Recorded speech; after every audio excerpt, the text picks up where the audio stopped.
What's good? What's good? What is good? This is DJ's Raw Uncut Truth, giving you the raw content that you deservedly need. Joined by the OG Coach Joe. How you doing, OG? I'm doing great, DJ. How you doing tonight? Man, better than ever. Good, Wonderful. good. Glad to hear that. So the Hornets, they couldn't pull it off. They played hard, and the one thing I give credit to the Hornets every time is that they don't give up. The effort is always there. Shout out to Osman. He said, "Can't wait for the barbecue." Oh, we're cooking today. We're cooking tonight, man.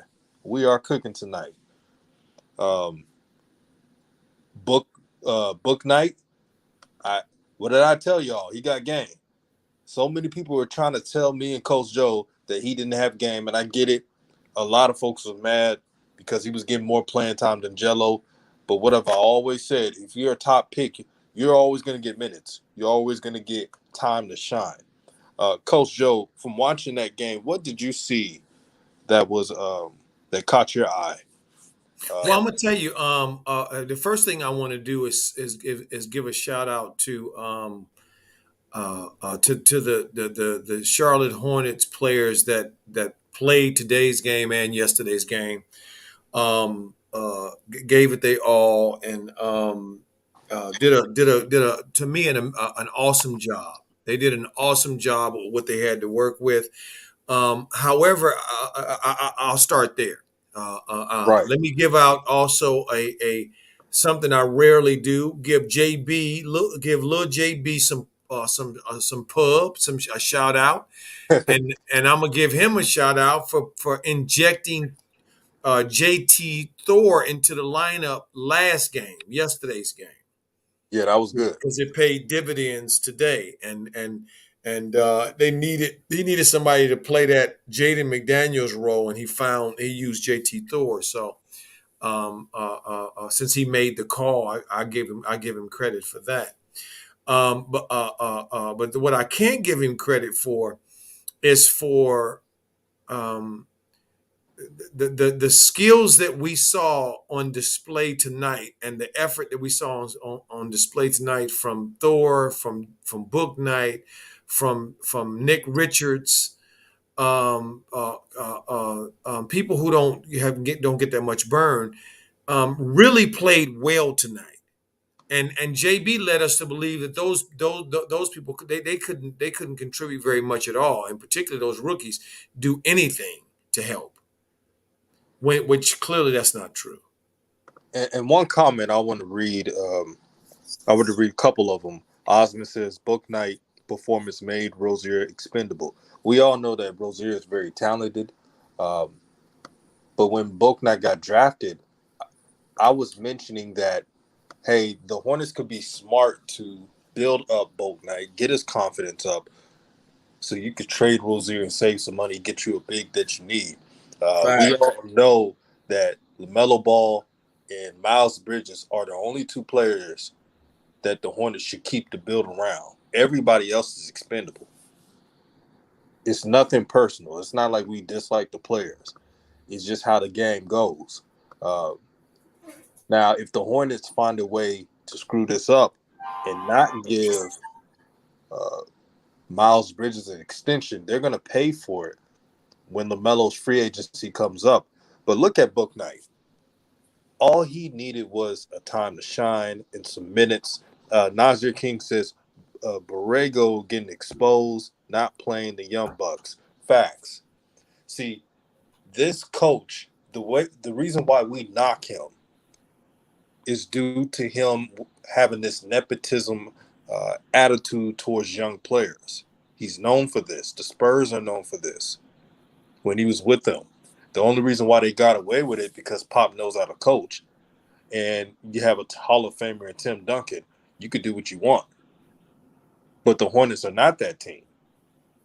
And right here on Raw Truth, what we do, we'll give the facts on what he does well. Coach Joe just pointed out, uh, putting the young Bucks in situations that they can succeed tonight to give them identity for the team.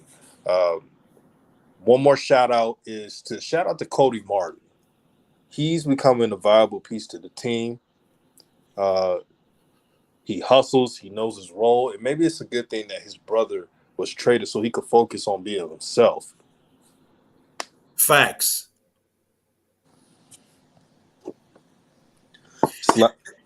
And you know what else, DJ? Something that I thought that was very interesting as well is that when NBA players, I keep saying this, and I'm going to keep reiterating it because it's so important, and it's so important to us as humans as well, not just professional athletes, but most of us thrive in environments where we have some idea of what's coming, of what we have to deal with, of what's on the plate. See, most of us do well when we have some level of understanding of what we're getting ourselves into. Most humans do not respond well to surprises or to inconsistency or to things that look like they're not things that are not stable. The former president, the last president we had, I heard people say that he thrived in because he believed in chaos theory. There are a number of people who believe in chaos theory. That you find the best in a group or in a situation when people are pushed to their limits, when there's a lot of chaos. Well, I'm not one that subscribes to that wholeheartedly. I think it's a hit or miss theory. But the Hornets to me look like a team that the last two games who are NBA players who recognize that they're shorthanded and that they are going to get minutes no matter what. No matter how they play or what mistakes they make, they're going to play, and the team needs their aggression. So it's not going to be frowned upon in any way. Whether bad shots, not bad shots, whatever, not going to be a problem. When NBA players or professional athletes can play with that mindset, then most of them play well because there's no stress. There's no fear. Nobody expecting them to win, and any effort that they give is fine because they're so undermanned. So that's how I describe what went on. But as you saw tonight, Atlanta waited too late to come back the other night to start playing. Philly didn't make that mistake. They kept going to Embiid. They kept playing to their strengths. And eventually, what did they do? They wore the Hornets down because they're a better team than the Hornets. Mm-hmm. And that's usually what you do when you play the right way.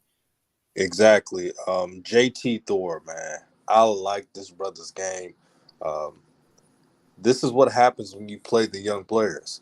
You never know what you're going to see. JT Thor he looked like that young kid that just so happy to play basketball. Willing to do what is asked. And you need players like this. See, the Hornets have too many me guys. Yep. And not enough we guys.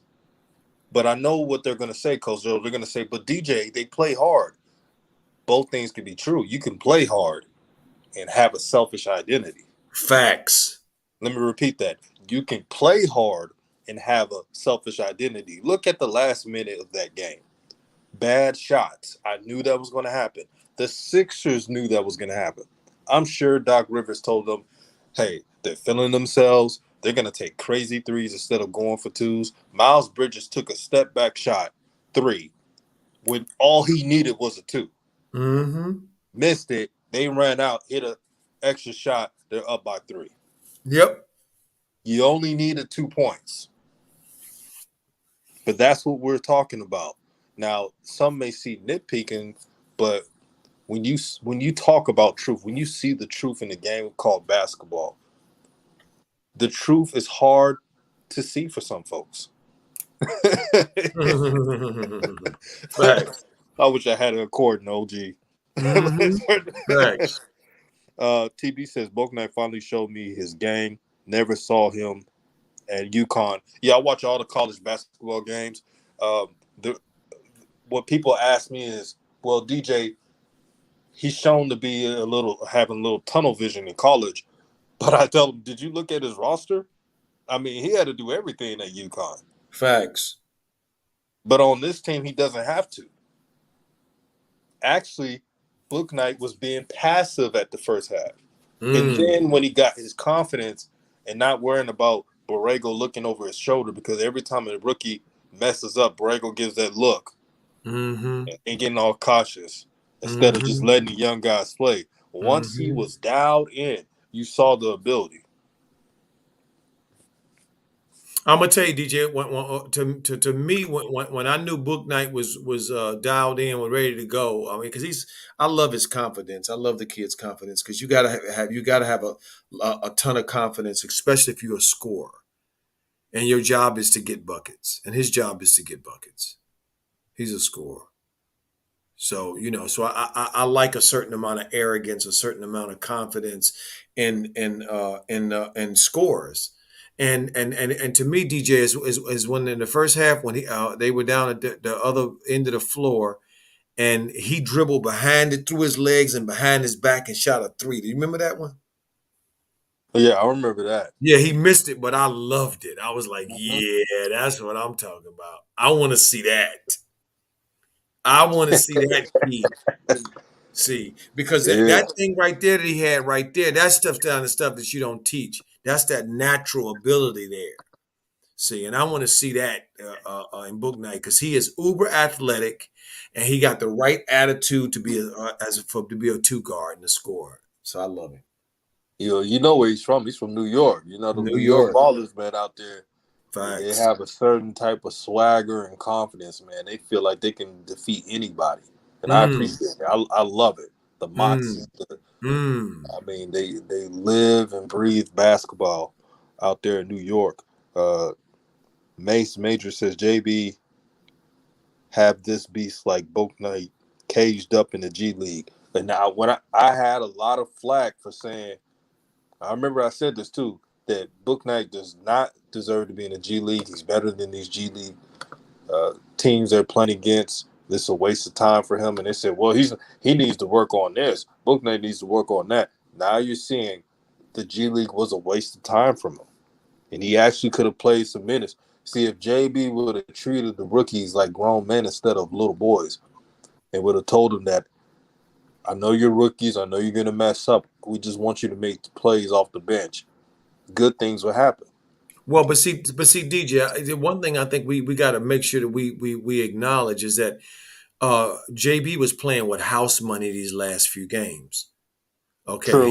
his bosses that are watching are not holding his feet to the fire and expecting him to win these games. That game that they won against Atlanta was that was house money. True. Okay, so it's easier to coach and to play when they're not expectations. Mm. Okay, so and that's what I see with these. They playing free boy people out there doing all kinds of stuff. Okay, shooting with just no uh, reservations at all, just letting it fly. I mean, Oubre was just letting it fly tonight, and I was loving it too. Let it fly. See, Let it fly, let let it. it fly, let That's it right. fly. Man, there was another no show today. Gordon Hayward. This brother is beyond the upper room. I don't know where he's out there in the stratosphere right now. OG, what is wrong with Gordon Hayward? Is he okay? Is he You you like you know what it what's is with really going Gordon. on with him for him to be Gordon is their stinking it up? Gordon is their safety blanket, DJ. He's their safety blanket. Mm. He's the old teddy bear, the old rabbit, stuffed rabbit. That's what he is. He's the Woody. He's the Woody. He ain't Buzz Lightyear. He's Woody.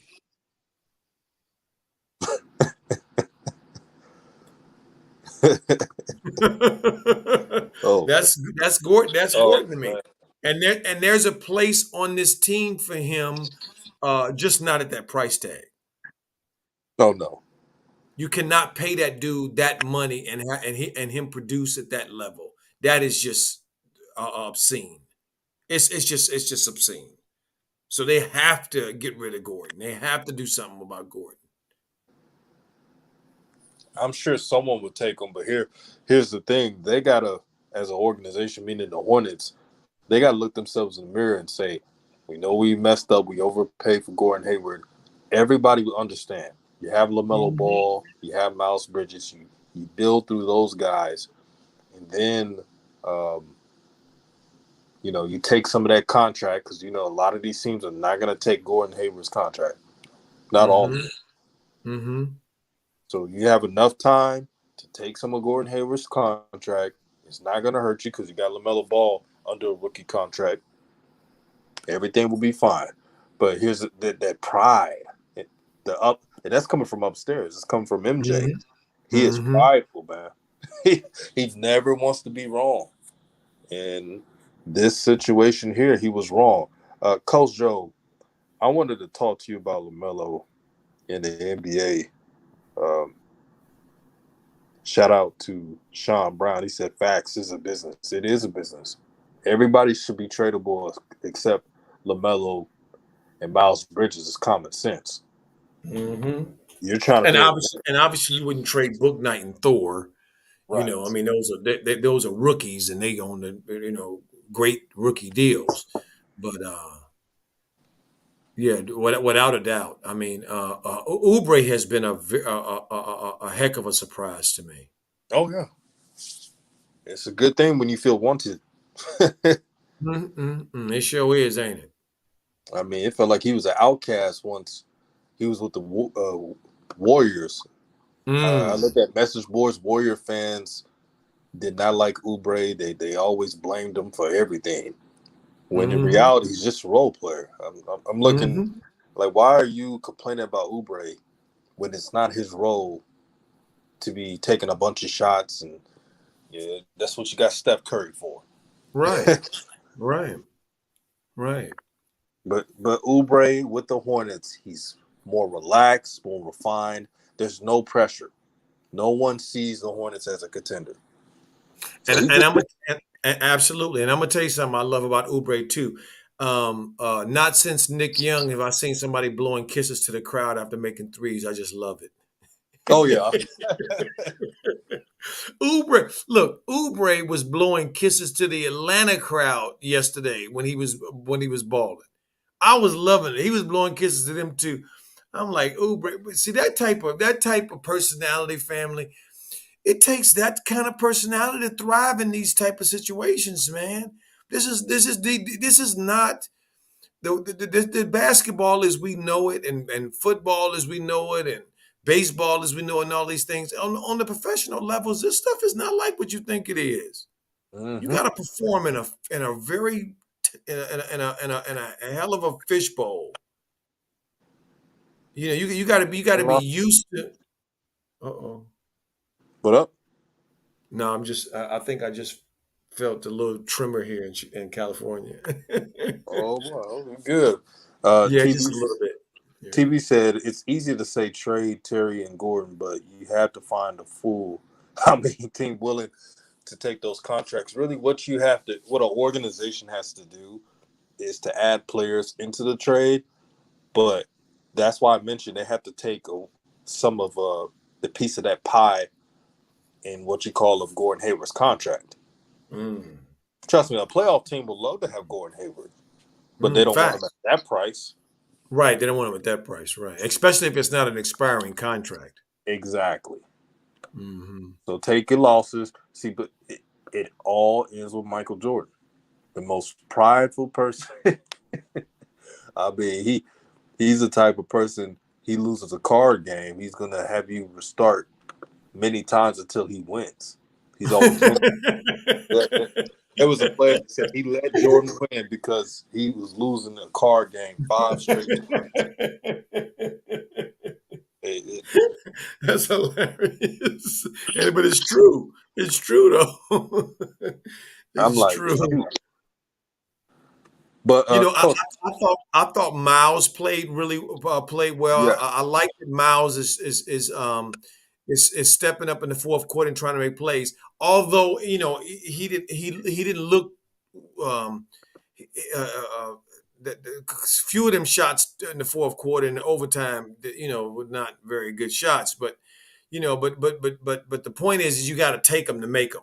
And if you don't take them, uh-huh. you ain't gonna make them. So somebody got to be willing to take them. So I was glad to see that he was willing to take them.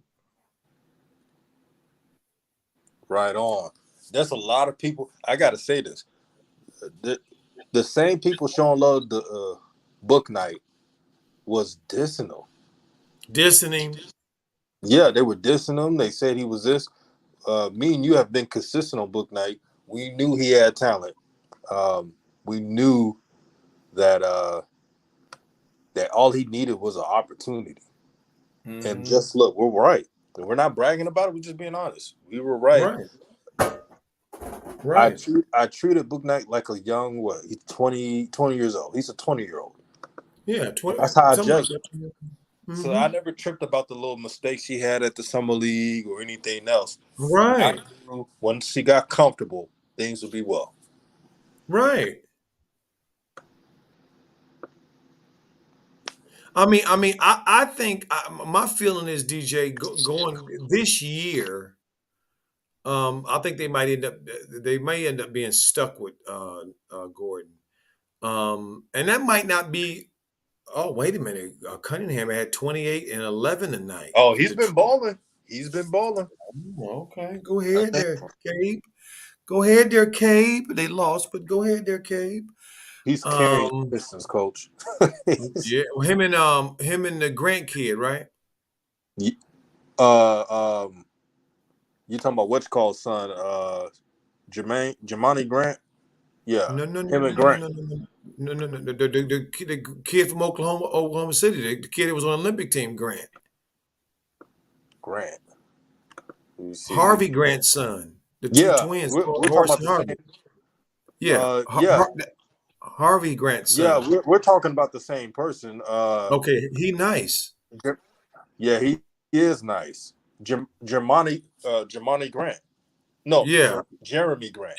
Jeremy Jeremy Grant. Grant. I said his Yeah, name. Jeremy Grant. Yeah, Jeremy Yeah, Grant's Jeremy Grant. averaging 20.1 points per game. Yeah. No, he's nice. So to me, him and Cade and I thought Sadiq Bey played well last year as a rookie. I don't know how he's Yeah, doing he though. did. He made Sadiq Bey all got game, man. yeah, he made first team all rookie as well. So, but They got so them a little I'm squad out there. they do. They just so young, you know what I mean? And Right. they just so young. And NBA games are so freaking hard and they're so freaking long. You It's ain't lying. that's the thing about it. Them games are not short, man. It's two games in one game. It could be three games in one game. You know what I mean? So it's hard to at this level to keep your focus and remember this, family. Next time you guys look at a box score, um, just take a look at only the made baskets and look at how many baskets guys make. If a guy makes 6 or 7 baskets a game, that's a lot of baskets. If you look at tonight's overtime game with the Hornets, Miles had quite a few shots, and Embiid had quite a few. I mean, Oubre had quite a few shots, and Embiid had quite a few shots. But if you look at everybody else's shots that they made, I think Embiid made 17 shots and Oubre made Huh? 15. Everybody else made the rest. Everybody else, somebody made 5, somebody made 6, somebody made 4. That's what it's like. Right. And everybody that's on the chat, make sure to hit the like button, share this video if you have it. Let's get everybody in. Osmond says Terry Rozier should be traded by the deadline. I would like to see Kelly Oubre in the starting lineup at the 2 next to LaMelo. It complements LaMelo more. Yeah, it provides more athleticism. What I'm noticing from Terry, good brother, uh, no problems with him, but he's showing a lack of not wanting to defend. As you know, he's been out these past 2 games because of the COVID protocols, but he hasn't been defending well. And there's a reason why the Hornets are pretty much dead last in giving up points. They've given up another 120 plus points. That's atrocious. Mm-hmm. And add on to that, they don't have a big man. Yep. And the fact that they down. See, this is the other thing too. You got the damn green light. You got the neon light with all these people out. Why, Gordon? What is your problem? No, the problem is that the game is moving too fast for him. That's the problem. I mean, and to me, JT Thor and James Booknight to me are the evidence of it. Because if you look at, first of all, Big Booknight, I mean, first of all, Thor is 6'10". And he gonna wait till he put weights on his frame. God, dog, that kid gonna be amazing to me. He gonna be really good. Because he moves his feet really well. Okay, and that dunk that he threw down over Drummond too was so nice, so nasty, and so nice. So when I look at that, this team, they gonna need Terry them for maybe one year. They just signed Terry to that contract. I don't think they're gonna be able to move Terry at all. They just signed Terry to that deal. They're going to have to hold on to Terry for at least a couple more years. And so Terry may have to go this year from the starting lineup. Next year, he may end up having to go to the bench.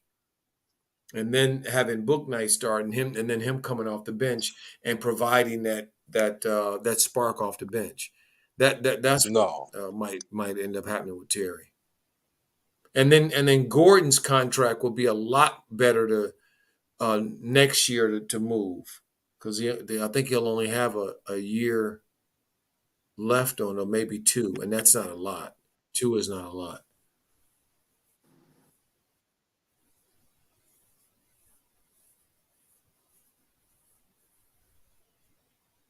Nazir King said it's crazy how fast-paced, flashy Bulls and Hornets play. Yeah, well, absolutely. They both got them those 2 amazing point guards. Lonzo JT Thor, man, he played under Bruce Pearl in Auburn. Oh yeah, Bruce Pearl. Yeah, Bruce Auburn. Pearl does a great job.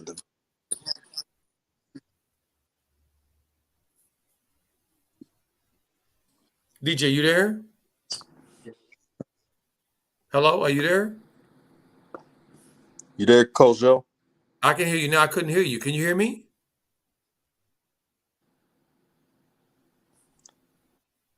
Yeah, you went in and out. Can you hear me now? Okay, let me come back. Let me come back in then.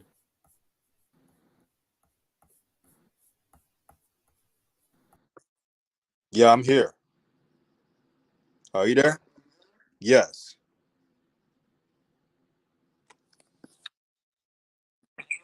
Yeah, I can hear you. Can you hear me now? Am I clear now?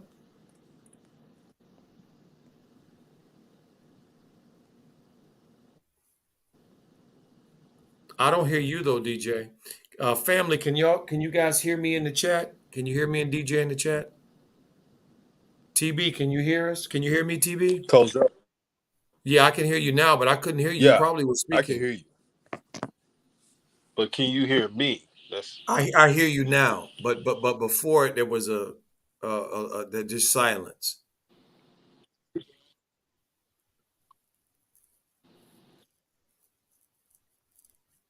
Yeah. Can you hear me now?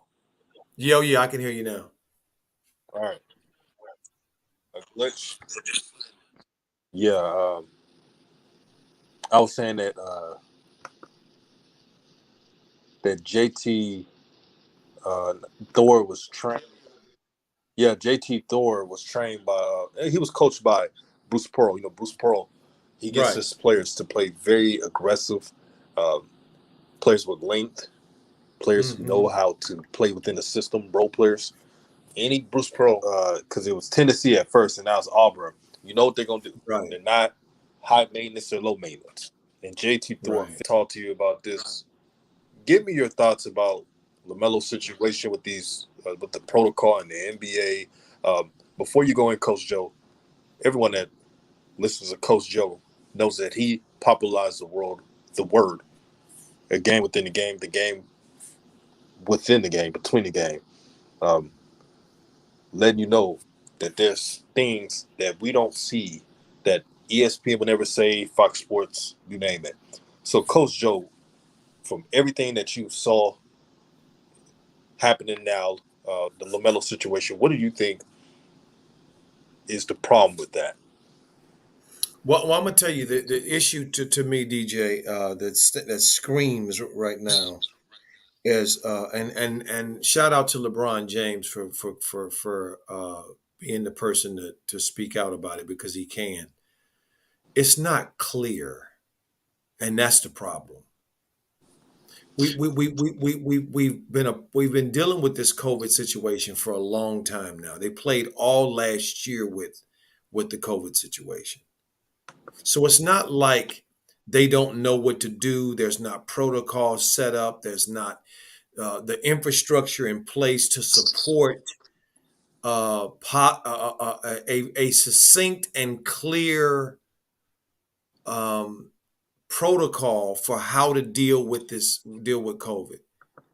But it seems like it's capricious. Like it seems like it's not. There's no order to it. It seems like it's willy nilly, Mm-hmm. and I find it very interesting that Mello goes off like he does and takes a clear step, and the next thing you know, he's out 10 days with no real explanation. This safety, health and safety protocols. I don't even know what it means anymore. I thought it used to mean you had a positive test. I don't know what the hell it means now. I don't know if it means you're going to be out 10 days. I don't know if it means you're going to be out 10 games. I don't know. I read somewhere where it says that if you have two negative tests in a row in a 24-hour period, then you don't have to do the 10 days. I don't know if that's true or not. I mean, Mello hasn't said much about it, but he's been posting things on Instagram and Twitter, supporting his team. So I can only take it from that he's not really sick. But we do know that it's a serious thing because Joel Embiid is still dealing with the effects of it when he was out. But it came out that Joel Embiid tested positive. I haven't heard that Melo's tested positive, so I don't even know. That's my issue. And then this idea that we should just believe what the commissioner says because he's a nice guy Mm-hmm. is just bullshit crap to me. Yeah, So that's where I am with it, DJ. It smells like fish to me. It stinks. Coach Joe, one thing we suffer as a people is we suffer from that, well, like you said, the nice, quote unquote, uh, dominant society guy, the white guy. And Hmm. just because he's nice and provides, quote unquote, trinkets to NBA players doesn't mean he has the best interest. Uh, Adam Silver is no different than Roger Goodell. The only difference is uh, he used this "I'm supporting the players" umbrella as a facade. Hmm. Here's the thing they're not going to tell you about the NBA. When they do their collective bargaining agreements, they only look out for the stars of the league.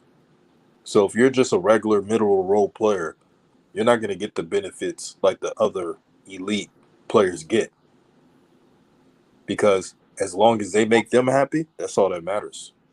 And they'll get their money. And do you know the NBA players are still being underpaid?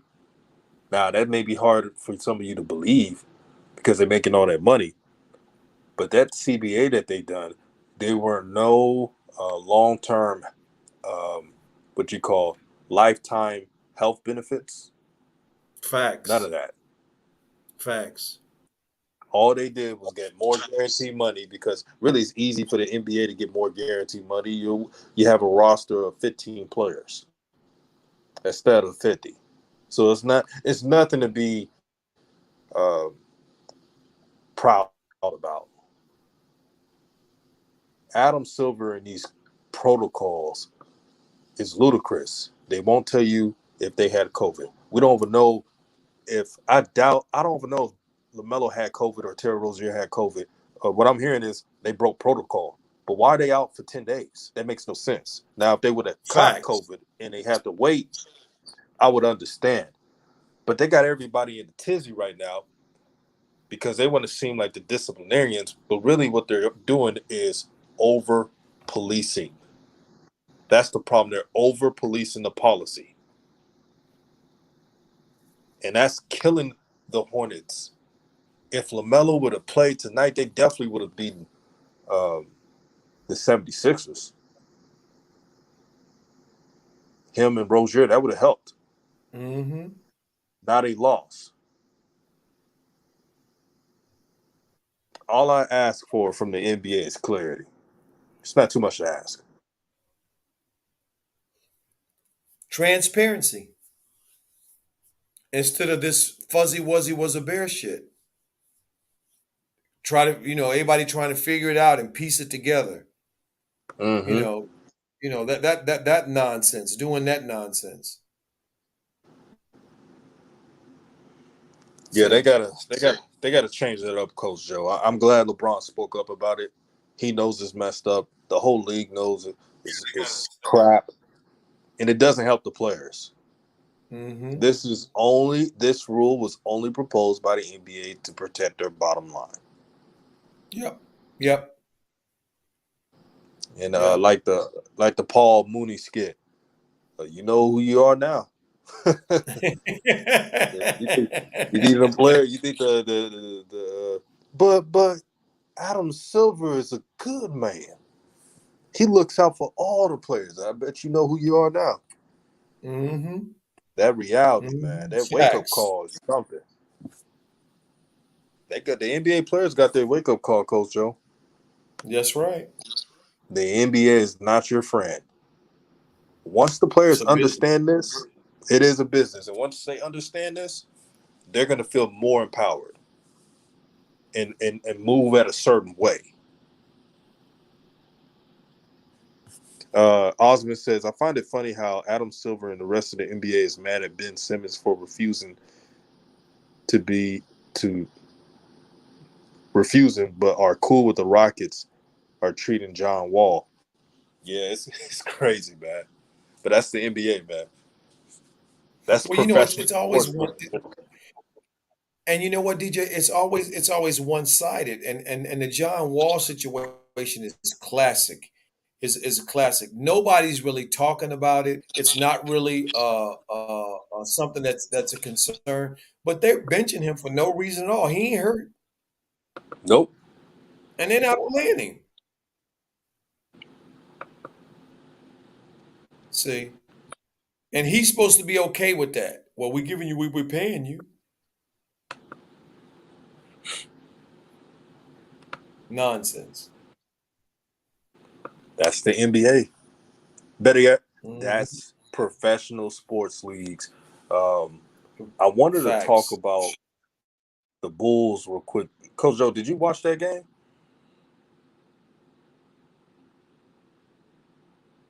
Yo, Coach.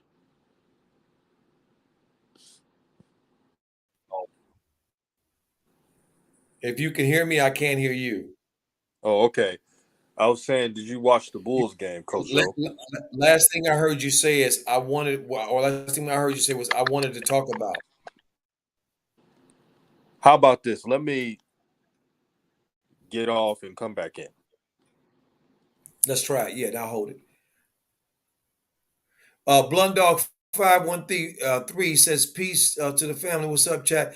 How you doing there, Blunt Dog? Good to see you. Case in point. Hello, hello, hello. They did Cam Newton wrong, and New England with COVID? Absolutely. Absolutely. Case in point. Absolutely. Yeah, it's too much. It's too much. Fuzzy Wuzzy was a bear nonsense. You know what I mean? Don't know what's really going on. It's too much of that.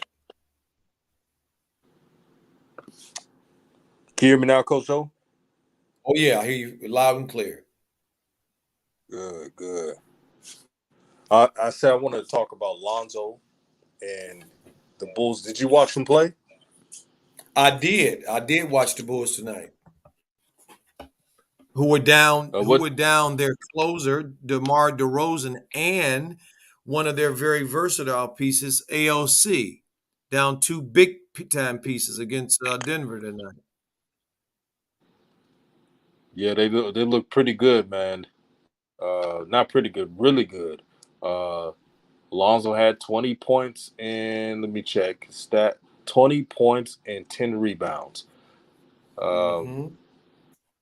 Now, here's what I've noticed: Lonzo doesn't average enough assists, and I'm not nitpicking his game, but coach, why do you think Lonzo's not averaging the assists that he could have um, on a daily basis? Why is he not averaging close to 8 to 10 assists, even though he What is has he? the capacity? What is he averaging? Like four something now? He's averaging 5 assists. That's going to go down to 4.8 after this game, but Five, five five, assists. about five assists. About five assists. And Melo's Yeah, averaging what? Lamelo's averaging 8.5. Almost nine. Yep. Okay. Lonzo's thing clearly to me is that he only really, to me, when the passes that Lonzo make to me that like I always say, I say this in on our streams a lot of times, that Melo is giving Butler service. Butler service is in.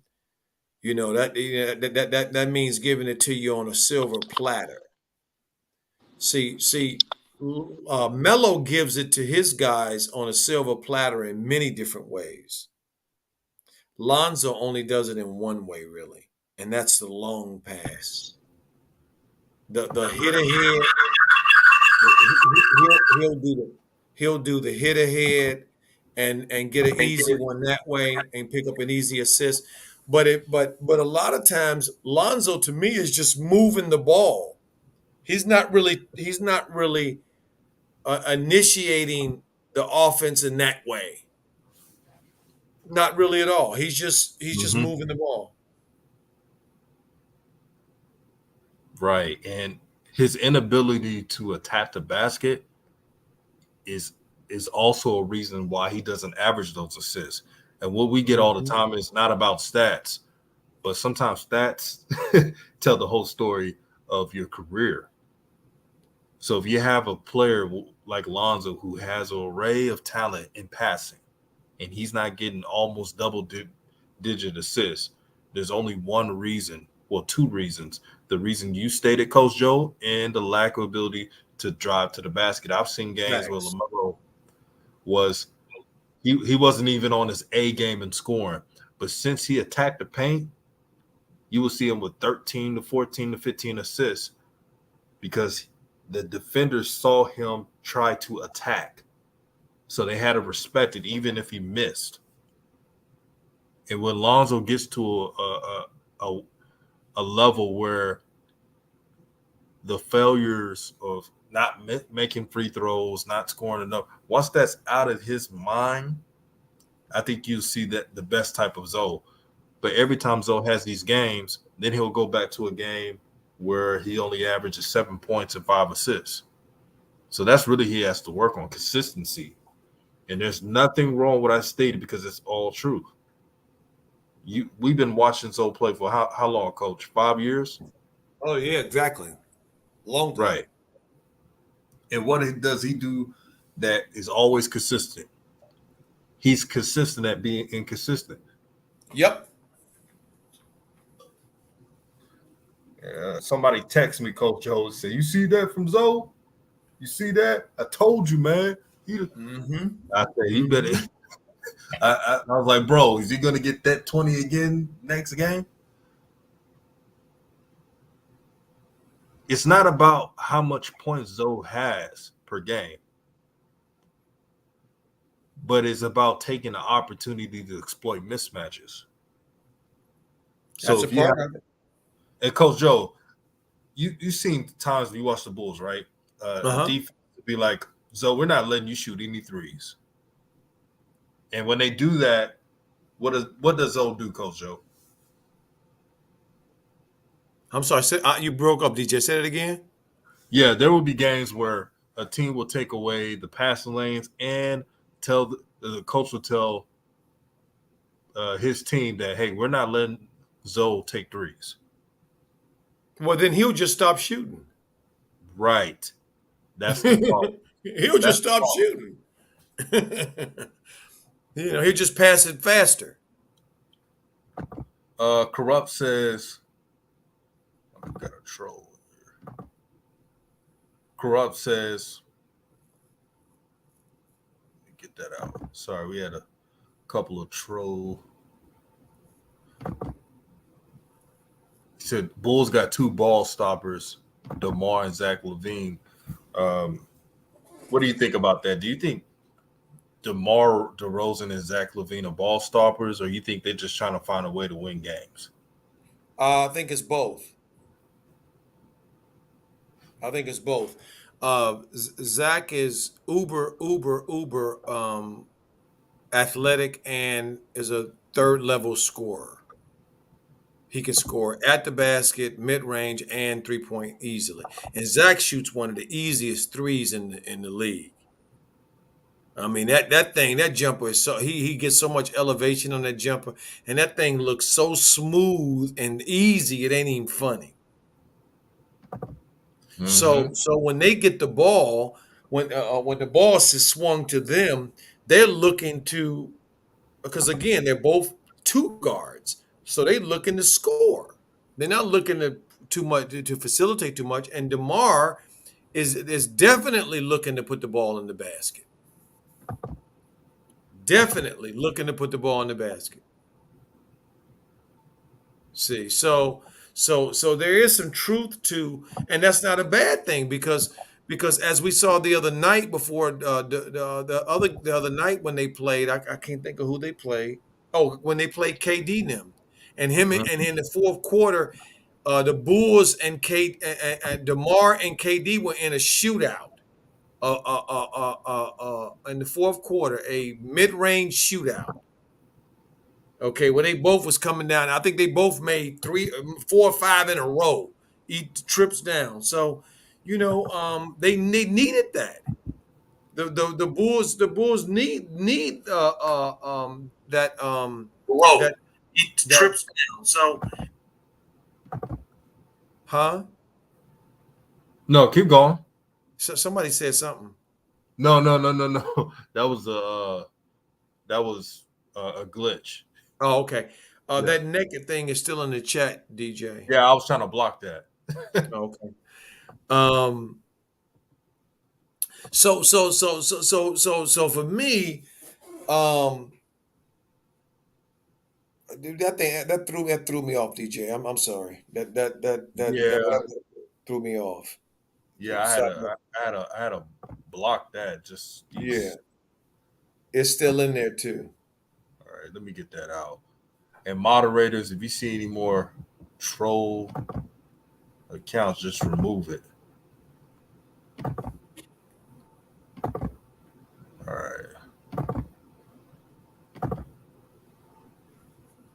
You know, you know, so for me, when I look at uh, what Chicago is doing tonight, they got Lonzo. To me, made was more of a playmaker tonight than he has been for a minute.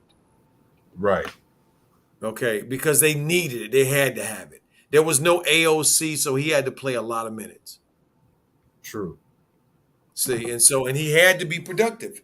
He had to. It was just no way around it. He had to be productive. And so he was, so I take my hat off to him. They needed. See, to me, DJ, Zoe's whole thing to me is very simple. He'll get his attitude. To me, Zoe plays like he looks and sees who's doing what first, and then he'll step in to try to fill the gap, if you will. Right. So if it's rebounding, he'll rebound. If it's assists. If it's scoring, he'll shoot more threes. Like tonight, they needed him to score a lot, so he was aggressive the whole game. See, Right. I don't believe he thinks he needs to be aggressive the whole game when everybody's there. But that's the problem. Even if you're trying to pass, you should still be aggressive. Yep, facts. I mean, it's man. I don't even think Lonzo realizes how well he hasn't made as a point guard. Since defenses are not trying to play him like right up in his grill, right? That you see uh, the elite point guards having to go through. Man, he really doesn't have to do any elite moves. He can use his size Mm-hmm. and his speed, Mm-hmm. do a floater here, there, mid range, and it will be there. Mm-hmm. Mm-hmm. Facts. And I this mean, game he was just tonight he tonight he had opportunities where that were there for him, and I thought he was aggressive at times, and at other times he just kind of just was a little more passive with the whole thing. But I think Zoe is just content with just being the guy who just in his mind is feels the holes wherever they are. Because he looks at that as that's winning plays. And right. I can't help but think of that Facebook show, one of their Facebook shows they did when Zoe had met Lamelo was at Spire Right. and they were in Cleveland. Remember that show? Yeah, I And remember and my family. yes, and Lamelo was giving Zoe the business for not scoring no points. Mm-hmm. And Zoe was saying, "But at least we won. At least we won." And I really believe that he feels that way. And he plays like that. Coach Joe, there was a man. This chat right now, man. We get into the questions. Osmond says Bulls management made a proper moves in the offseason. Now they're the 2 seed. The Hornets had one glaring problem to fix. They thought Mason Plumlee was their fix at center issue. Here's the problem with the Hornets. They're the flea market of the NBA in spending and acquiring talent. They went the cheap route to fix their issues. And Mm-hmm. there's no type of elite coaching in the world that can fix that. Even the Spurs, when they won championships, they actually spent for need. Facts. If it was a glaring need, they would spend it. Like everybody just sees Greg Popovich getting Manu Ginobili in the draft and Tony Parker. But what about the other players? What about Steven Jackson, who they got on free agency? He was a big get in 2003. And many other players, Roger Mason Jr. Just people who fit the role and saw that they needed shooters, they got it. Yep. They need another power forward. Once David Robinson left, they got it. But the Hornets, and it's crazy because James Borrego came from the Spurs coaching tree, so he should know better. He should know better, but this is even beyond him. And this is why I think he's like a puppet of a coach. For you as a coach not to go to management and at least talk to him. I don't think he talked to him. I don't think he went to Michael Jordan or because he already got an extension, so he's really good now, and say, hey, I think we need a significant big man. If we had that, we could go far. If you tell your management that, they can work with you. If you present it in a way where, both parties feel like it's beneficial for the organization, they would listen. But JB is one of those coaches, and this is one of his main problems. He thinks he could coach up everything. Yep. He thinks, if they buy into my system, because I am the analytics. Mm-hmm. Yep. If they Facts. buy into my system, everything's going to go well. But it's not. Clumsily, as Coach Joe would like to say, he's a good reserve big man, but he's not a starter. That's right. Reserve. He's not a starter. Coach Joe, you see this from Khalil. Shout out to Khalil. Peace and blessings, my brother. And for those who are in, make sure to donate to Coach Joe, Cash App, $Basecat. He says, do you agree with JB calling the timeout that final 15 seconds? No. Yeah, because they didn't have anybody on the floor that could make plays. See, no Ish, no Melo, no Terry. I mean, there's nobody that could, and they showed that. To me, one of the only reasons why Gordon was out there on the floor as much as he was is because Gordon was really a safety valve to handle the ball.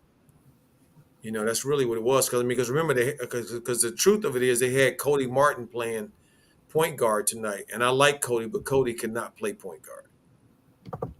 You know what, Coach Joe, you made a great point. Here's where I only slightly disagree, OG. Since they're inexperienced and the best way to attack a defense in the last winning seconds is to catch them off guard, that's your best bet to get something.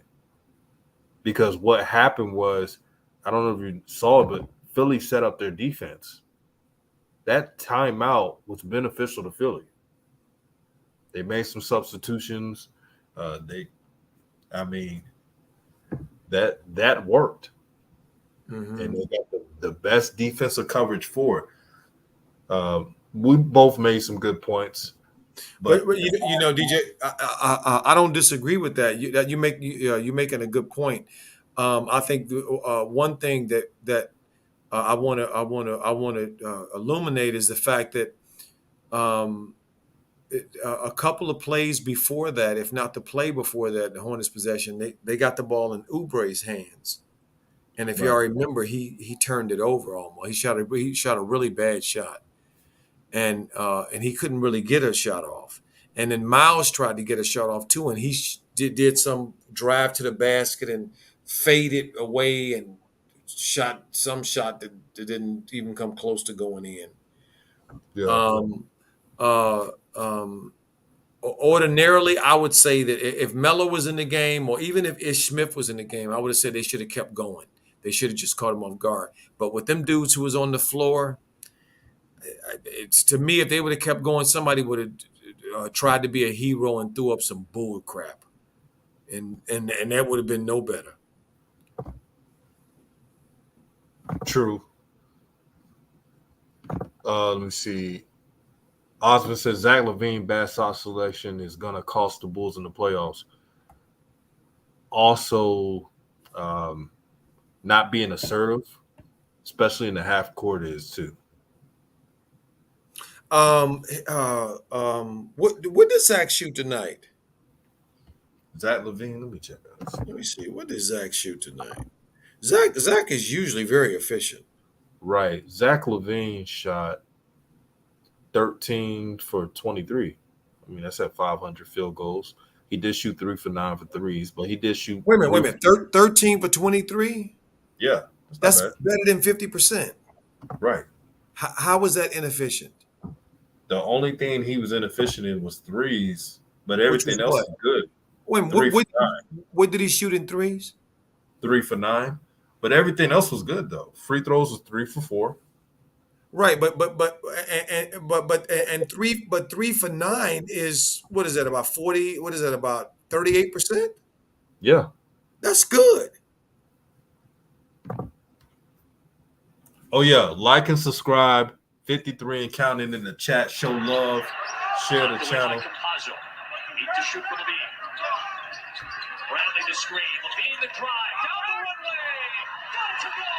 Hey, Coach Joe, that's on your end?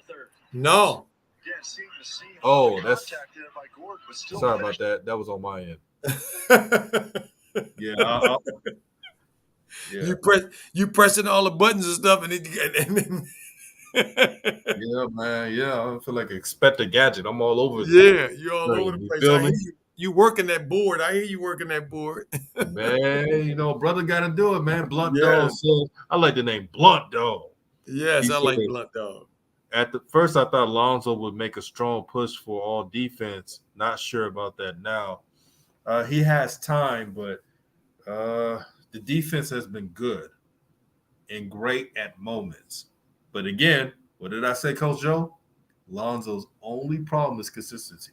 Yep. But you know what I feel though, DJ, if Chicago stays within the top 2, Yeah. top 3 in the in the top 4, I should say.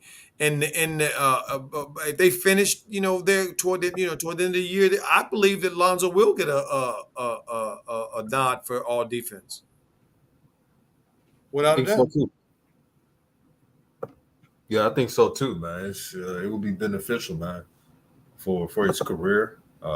Man, an award like that can motivate you so much, and he'll think. Just imagine if he wins that, like if he wins Defensive Player of the Year. Mm-hmm. Man, the Mm-hmm. confidence that would do for his career. Oh my stars! Defensive Player of the Year. Woo! Man. Osmond says Rashawn Holmes signed for $11 million this season. The Hornets could easily offer him $13 million for 4 years, and had him right now. Yeah, they could have, but I guess that was a little too rich for the Hornets' blood. Yeah, probably. We got all we need. We got Gordon, upper room, Hayward. We got Clumsley.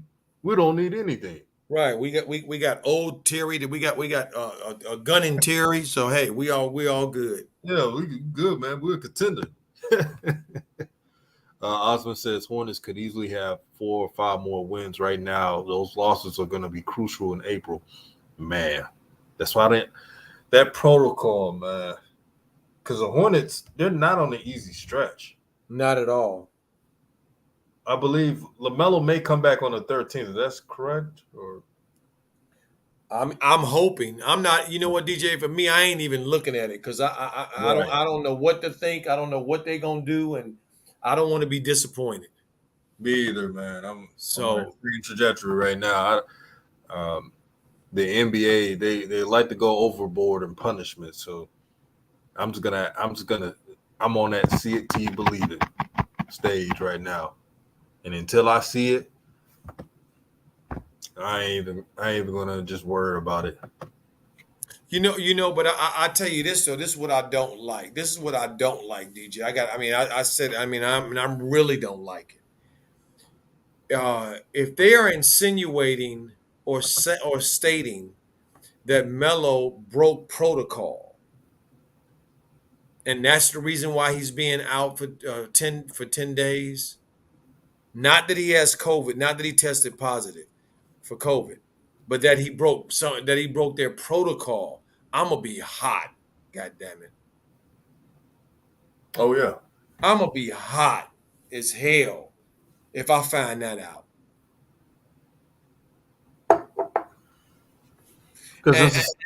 And I want to say this too about I see Osmond says I think the Hornets trade for Miles Turner. They match up with every team in the East except the Bucks. You know what, DJ? The more I see Miles Turner, the less I want him. Elaborate. That's interesting. The less I want him. I think the Hornets need a young rim runner. In the same vein as the kid in Phoenix and JaVale McGee in Phoenix. They need somebody or like a Holmes, like that kid Holmes. Rashawn Holmes. Yeah, they need a rim runner. They need a young dude who is very athletic and can catch, got great feet and can catch lobs and stuff like that, because they got the perfect dude for that. And I don't think Miles Turner is it. I think Miles Turner is more of a Drummond type center. Right. What about Bagley? Marvin I Bagley. love Bagley. Heck yeah. I would You can get love for the Bagley down P2? there. Ooh. Man, that's a win-win. Now, see, TB said Kai Jones, and he put a question mark. Yeah, but Kai's too young. Yeah, he's very young. They're gonna have to wait on Kai Jones a little long, probably. I mean, look at Nick Richards. They getting something finally out of Nick Richards. Nick Richards was 5 for 5 from the field tonight. JB slept on Nick Richards' contribution tonight because he ain't playing but 18 minutes, if I'm not mistaken. He was Right. 5 for 5. Nick was playing well. Okay, but if we look at Nick, what is Nick? 24 years old? I think so. Yes, he is. Okay, so Kai Jones is just turned. Kai Jones is 19, I think. I think he's 19, almost about to turn 20, right? Yeah, he's very young, coach. So they need, and he's young in basketball years. So what they got to wait another 4 or 5 years for him?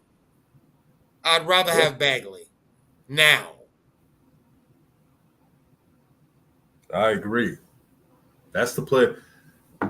Yeah. Now I'm hearing Somebody like Christian Wood.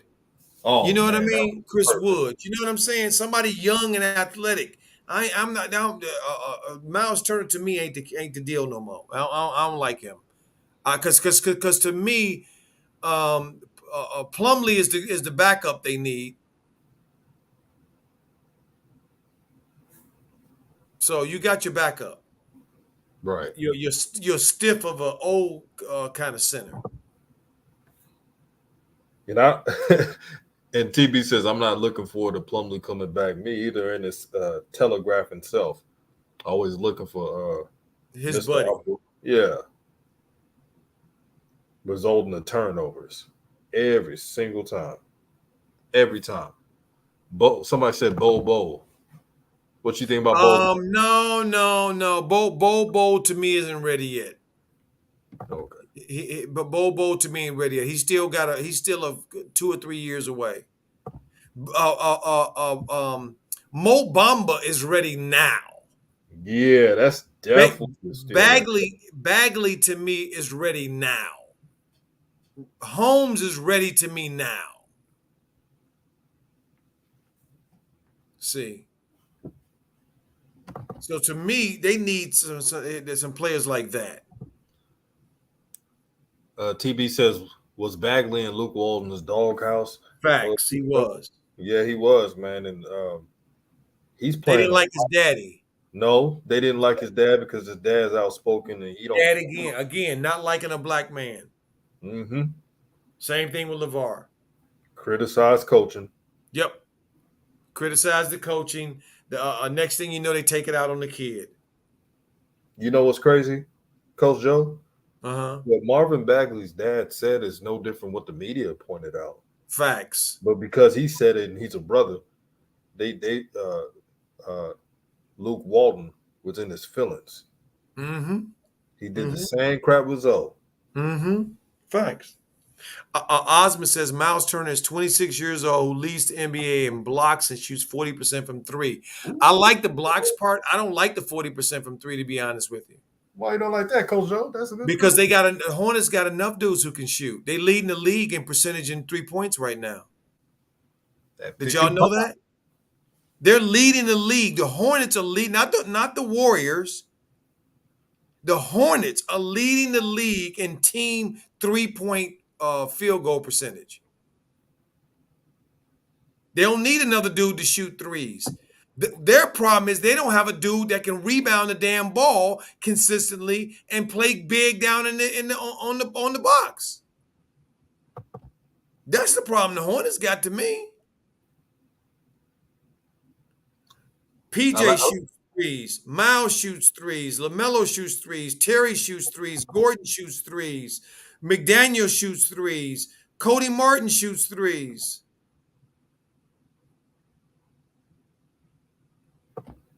They need a center to shoot threes now?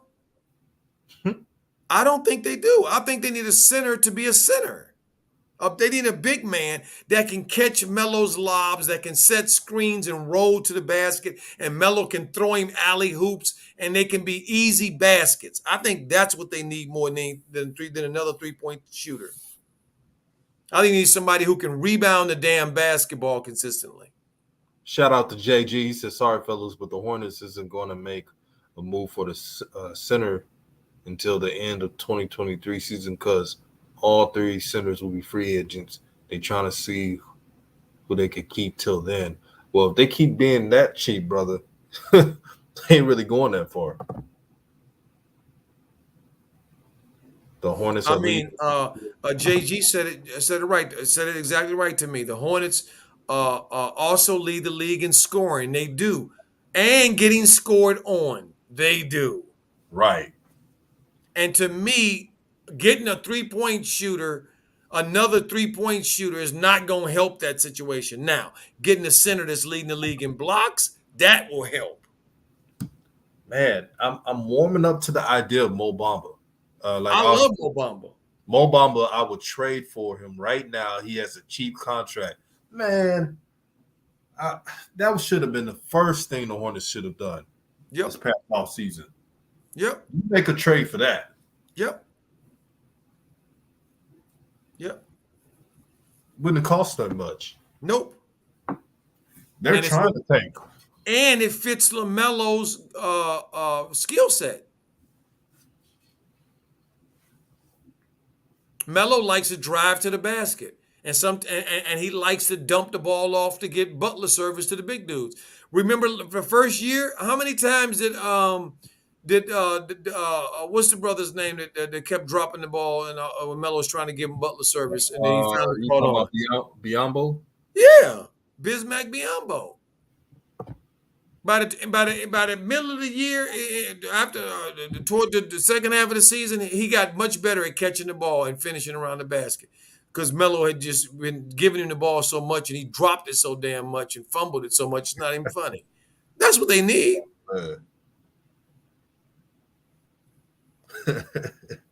Oh man, it was terrible. Good dude. Yeah, good dude. Terrible hands. Also says, the Hornets are 24th in defensive rating. Man, it's really bad. Whether it's 24th or 30th, that their defense, the Hornets' defense is, I don't know what it is. But think about this, DJ. They do have the 24th defense in the league, which is not very good. But they over 500 by 3 games. Mm-hmm. So how do you be over 500 if you can't stop nobody?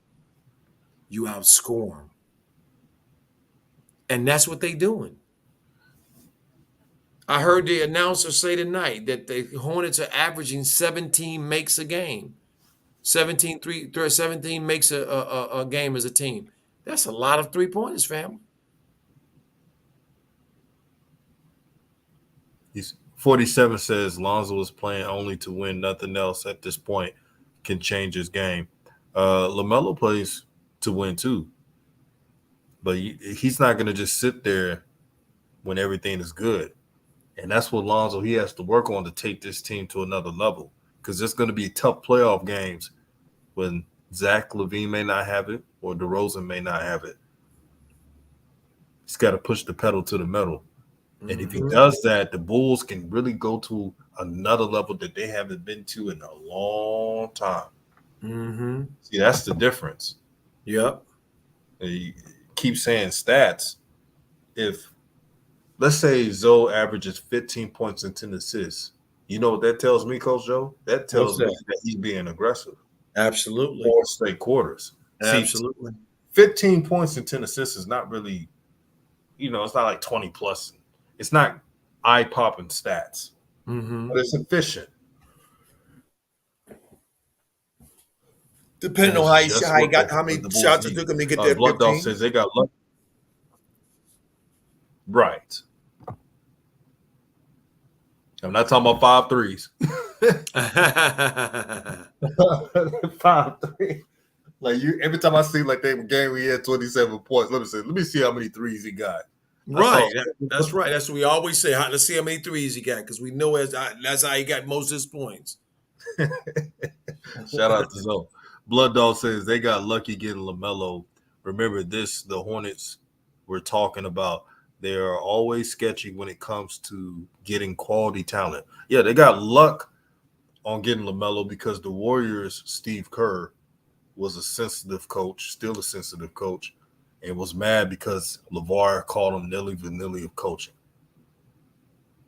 So he told management, don't draft LaMelo Ball no matter what. Didn't really 100% scout him. Didn't treat the scouting process with objectivity. Facts. All emotional. And they gift drafted LaMelo to the Hornets. LaMelo should have never dropped the third. If you actually watch him play, he should have never dropped the third in that draft. Nope. And Coach Joe, people were actually surprised LaMelo won Rookie of the Year. Like, I didn't expect him to do all that. Really? Do you watch basketball? They believe the narrative. They believe what the narrative was that was coming out of corporate media. Right. And corporate media was saying, we don't know. We don't know. We don't know. We don't know. We don't know. We not sure. We not sure. Right. We not sure. So. And they bought into it. And they bought into it. And you know what's crazy, Coach Joe? The same people who do not believe that they are a part of old media, corporate media, exudes the same talking points as them. So they become the people that they despise the most. Facts. Khalil says, do you think media criticism caused Zoe to stay from his original style of play, bad shooting form, so he solely focuses on his shooting? Good question. I think that what it looks like to me is you're hitting a little bit on the nail on the head, and I think from this perspective, I think Lonzo has figured out how he can be successful and what he needs to be successful, and I think what that is being this player that he is now. Because we just saw the other day when when Lonzo played. What game was that, DJ? Was it when he played the Pelicans again for the first time? And he looked like UCLA Zoe. Yeah, triple-double. But he looked like UCLA Zoe. Not forget about what he did stats wise. Right. The way he looked, his body language, the way he played with the energy that he played with and the focus that he played with. And we don't see that often. Mm-hmm. As a matter of fact, when we saw it, it was for one, I was like, oh my stars, where does that Zoe? Where's he been at? Wow, that looks like I said it to you, DJ, didn't it? That looks like UCLA Zoe. Uh-huh. So that tells me that it's there and he can do it if he wants to. He doesn't want to. Right. So, my brother, I think you may have a point, although I don't think it was because of the media. I think it was because he wasn't having the results that he had to have. Also, we got almost 60 people in the chat. Make sure to hit the like button. Share the video if you can. Raw Truth family. And this is the thing, DJ, about Mo Bamba to me that's so illuminating, is that they signed Jonathan Isaac to a big contract. They signed folks to a big contract. They got some people there with some contracts. They're not going to be able to re-sign Mo Bamba to me. Right. So the Hornets will be in a good position to get him. That's a good point. Shout out to Jonathan Brand. He said, just got here. Joe going off. Yeah, Coach Joe, you know how he does it, man. Unfiltered, raw truth. How you doing there, Young G? JG said, the Hornets' perfect opportunity to gauge a center, but chose Plumlee as a starter when Cousins and McGee was playing for cheap. Shaking my head. And remember that game against the Bucks? People was like, man, DeMarcus Cousins, he's a good big man. You think? The Hornets could have got him for cheap. Oh man, you can't tell me that Plumlee's better than DeMarcus Cousins. Facts.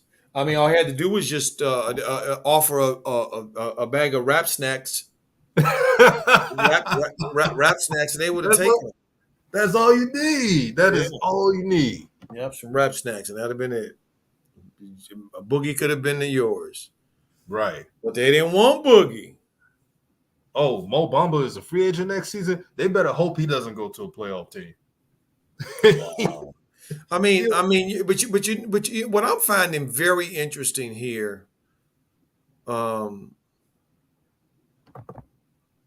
JB showed me some things tonight, some things that I thought, but I didn't see, and one of them was just how scared he is to fail.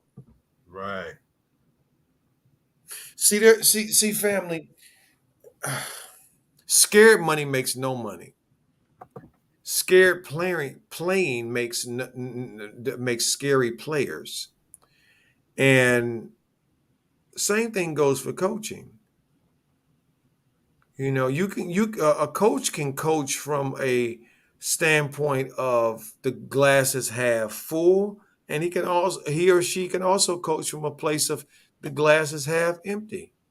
And it makes a difference which one that is.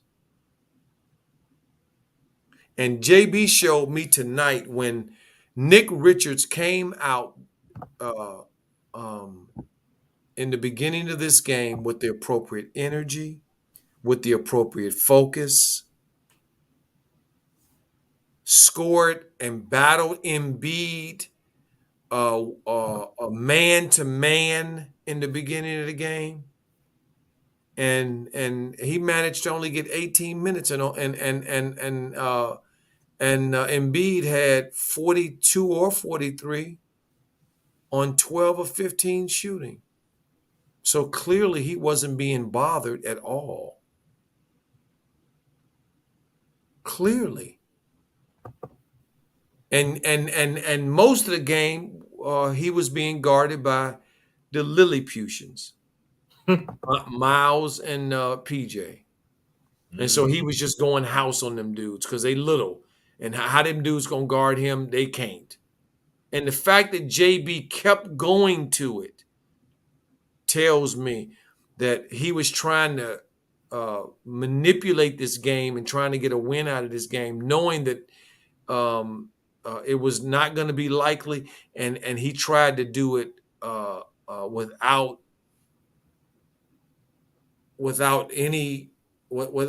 the idea of playing anybody who he didn't trust. And I think he didn't really trust Nick. When to me, Nick should have been rewarded, irrespective of how the score was being played or whatever, because of how far he's come and the work that he's put in and how prepared and focused he came today. For him to only get 18 minutes playing with that stat line, to me, shows that this dude don't care nothing about these players at all. This is all about his damn ego and his fear. Man, you ain't lying. You are not lying. Shout out. Let me do some shout outs, man. Shout out to King Caesar. Shout out to the president of Raw Truth Media, DJ, his vice president, Mr. Moore, Coach Joe. Much love and respect. Shout out King C. How you doing there, Young G? Good to see you. Yeah, Wealth Engineer. He said, "What up? What up? What up?" What's happening, Wealth? How you doing there, Young G? Appreciate you. I hope things are well over there on the up north. And make sure y'all hit the like button, just like TB said. Get the likes up to help the algorithm. You know how YouTube is.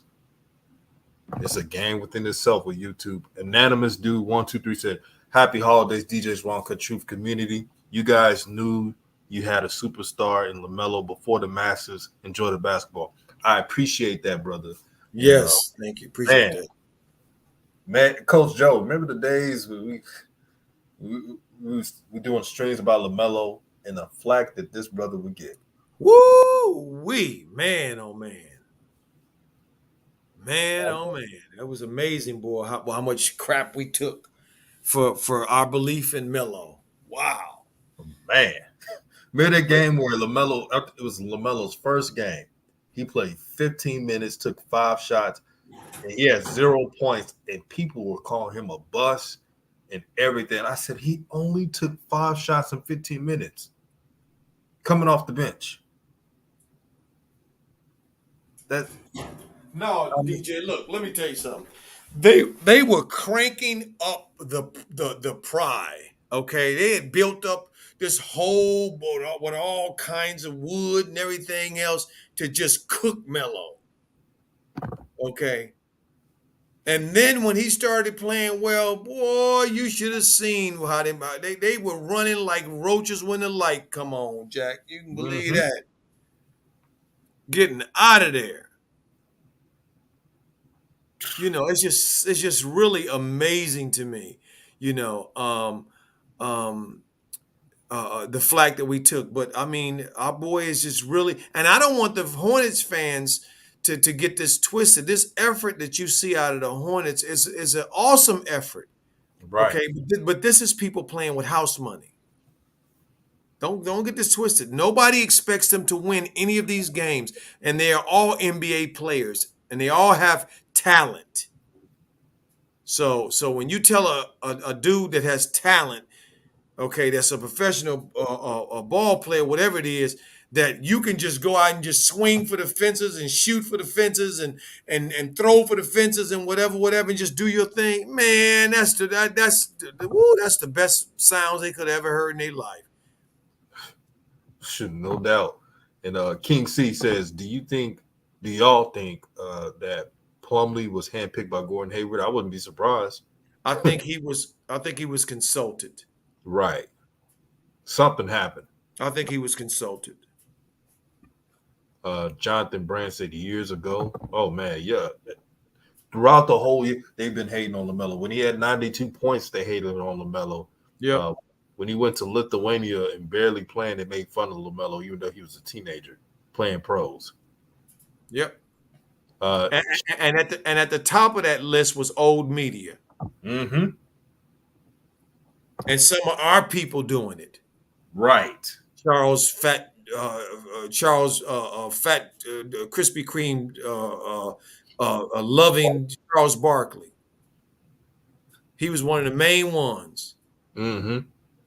Dogging Lavar, dogging LaMelo. Oh, all right. LaMelo, he definitely that type of style. That won't get him to the NBA. We heard all that crap. Mm-hmm. Shout out to Wealth Engineering for the $5 super chat to help grow this channel out. And also, if you're listening, you're hearing all this raw truth right now. Donate to Coach Joe, Cash App, $Basecat, educator, a brother who cares about our people, love of the game. This is why you give back to Coach Joe so he can do more streams like this and jump on. He didn't have to do this, but he did. And this is when you know he has love for you guys. And plus, LaMelo Holic. Facts. Yeah, let me read. Wolf Engineer says, I remember those days. Now superstar Giannis is begging to swap jerseys with a year 2 player. And what's sad was when that jersey was taken from him. Yeah, Coach Joe, why did the NBA, and they try to keep it under wraps from the media, why did the NBA take that jersey away from Giannis? That is a good question. I've been trying to find that answer out since he took it, and I ain't been able to find nothing out, DJ. Man. I've been making phone calls, man, to people I know in the business and in some of them front offices. I'm asking, man, tell me, man. I ain't gonna mention you. Why? Who took that jersey back? And what's going on? And I've gotten crickets, man. This is the weirdest thing. Wow. This is the weirdest thing. Nobody won't tell me. I don't get it. And Coach Joe, for those who listen, Coach Joe knows a lot of people in the pros, college, you name it, elite high schools. He know them. So that's crazy, Coach. I mean, DJ, I even got a message to somebody that's sitting on that Hornets bench asking them to tell me. And they say, they told me, Coach, I can't say nothing. I said, okay, I understand. Because they know I get it. Right. I've seen it too much. This politicking, as you call it, DJ. Man. Wolf Engineer says because a fan wanted it as he made history that night, and the fan paid a lot of money. That's an interesting theory. I don't know why the NBA offices are being too quiet about it. Shout out to Crown for the $5 super chat to help grow this channel out. He said they want it for their collection. You hear that? You see that, Coach Joe? I heard that. They want it for their collection. See, the NBA, man, the way they do things, they're like mobsters, man. They move in silence and get stuff done the way they want it, man. Yep. Well, when I found out that Giannis was unable to keep that jersey, I said, wait a minute, what the heck is going on? Nobody would give an answer to it. Right. Nobody. Including Giannis. Did you? Including Giannis. Giannis's response was, I'll get it. I'll get another one next time. Yeah, that was odd. You get another one next time. Wait a minute. 2-time MVP, champion of the league, said, "I'll guess okay. I'm disappointed, but I'll get it next time." Hey, Coach Joe, you know where the jersey went to? It went to the Twilight Zone. It went to the NBA Twilight Zone, man. What the NBA Bermuda Triangle, huh? Just disappeared. Jonathan Brand says jersey got lost in the spooky autumn. The IBF. He said the IBF took it. The IBF took it. Oh man. I like that. Well, we need to maybe some ghosts took it. You know, we need to call the Ghostbusters or something. Right. Since we can't get a straight answer. Man, I'm telling you, this is what I believe. Somebody who's powerful, because I don't think it's just a fan. I think somebody that's really powerful. Because remember, Lamelo made history that game. Yep. Somebody real powerful took that jersey from Giannis. That's more powerful than Giannis. This ain't conspiracy. This is what I think. This is just like, it's obvious. You know, Giannis was like, when they when they gave that question to Giannis, he tried to answer as quick as possible and move on. Sure did. I was like, yeah, man. Now I'm gonna tell y'all. Now, DJ. Now I'm gonna tell you what my theory is. Why it's everybody being tight-lipped? Because Michael wanted it. I can see that. Michael told them to. I believe. I don't have any proof, but I believe that word came down from Michael to get that jersey back. It had to be some owner or somebody with power. Yep. Michael Jordan got that power. Yep. It certainly wasn't no Lilliputian. Nope. Wasn't a regular fan too, because Giannis big time. No regular fan will get more than Giannis. It's only one or two players. It only could have came from ownership or the NBA. Right. Them the only ones that had a clout to take it from him, first of all.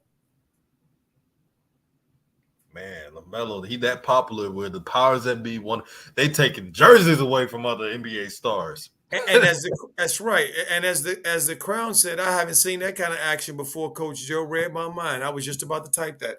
Hey, Crown, you absolutely right. The Crown, you absolutely right. I've been watching this game for many moons and many suns. I've never seen no crazy mess like that. Never, man. I can't remember. I mean, Like not even LeBron's first game. Right. Not even that happened. And you would think that they would do it for his first game. I mean, that was big time when LeBron first played in the NBA. Right. And they didn't even do it for him. See, because look, this is the thing. The jersey in the game may have been significant historically to the Charlotte Hornet franchise, but it is not that significant to the NBA. Melo reaching his high and battling Giannis and everything in the game. That's not That's not NBA. That's not the front corporate NBA offices. To me, their preview. This has to do with to me with it's only one. It only points in one direction, Right. and his name is Woohoo. Stephon Gillen says it's an NFT. There we go. There we go. There we go.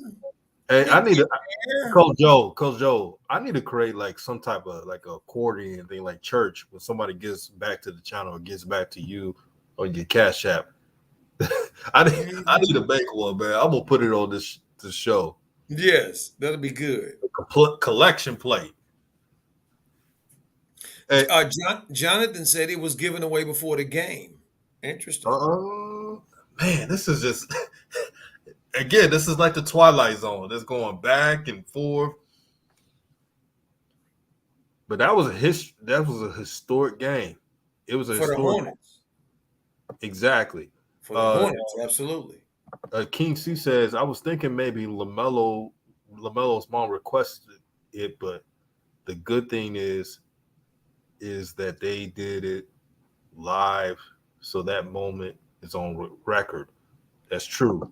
And FYI, the parents, Big Ball and Tina, were not at the game. Yep. They were still in Chicago.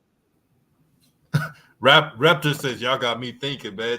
This is why you subscribe to Raw Truth. Because the stuff we saying, man, we bring knowledge to the discussion. We're not going to just say things that just, oh, we feel this type of way, we're going to say it. We actually think these things through. So we talk about the game within the game and connecting dots. Giannis press conference. The reporter asked Giannis about why did they heard that the NBA took his jersey. He was like spooked. Like, how did you know that? Yep, he sure was. He sure was. I caught that. You sure did, didn't you, DJ? Yep. Yep. And then LaMelo barely brought it up. And rightfully so. Because when the powers that be want something, they take it. That's the cold reality of the game within the game, especially in professional sports. There's nothing you can do about it. If they want to take $20K because you said something to offend an owner, they're going to take $20K or $50K or even $100K. These are things that a lot of channels will not talk about because they have become, Coach, what have they become? Corporate. Capitulators. Yes. So they kind of get hesitant. No, I don't want to talk about it. You ever see a YouTube channel somebody ask a real significant question, and guess what they'll say, Coach Joe? What's that? They'll say, that's not part of the discussion. Right. Yeah. Yeah. And it's a simple question that they could answer and move on. Facts. Oh, that's not a part of the discussion. We don't need to talk about that. Try to skirt it. Right. Trying to skirt it. See. Webster says, been an avid listener since LaMelo got drafted. Y'all never lie. Thank you, my brother, man. We're pro-truth here. We love the people. We're about our people. And make no shame about it. We never shy away from that here. So right. And we ain't against nobody else. We ain't about being against nobody else. But charity starts at home. Facts. My father taught me that. Mm-hmm. Charity starts at home. And just a reminder, when you fly on the airplane, there's a reason why they tell parents who fly with children, if the plane loses pressure, and the mask come down, please put it on yourself first before you put it on your child. Uh-huh. It's the reason they tell you that, because you got to breathe for yourself, and then you ain't gonna be no good if you put it on your child, and then you die. Mm-hmm. See, so Oh, we got almost 70 people in the chat. Make sure to hit the like button. Man, this is getting fun now. It's late in the show, and I'm excited about the questions. Let me see. JG says we live in a world where uh, big nose are chopped off statues. It's a lot of lies, truth in plain sight, but people don't want to believe in wickedness.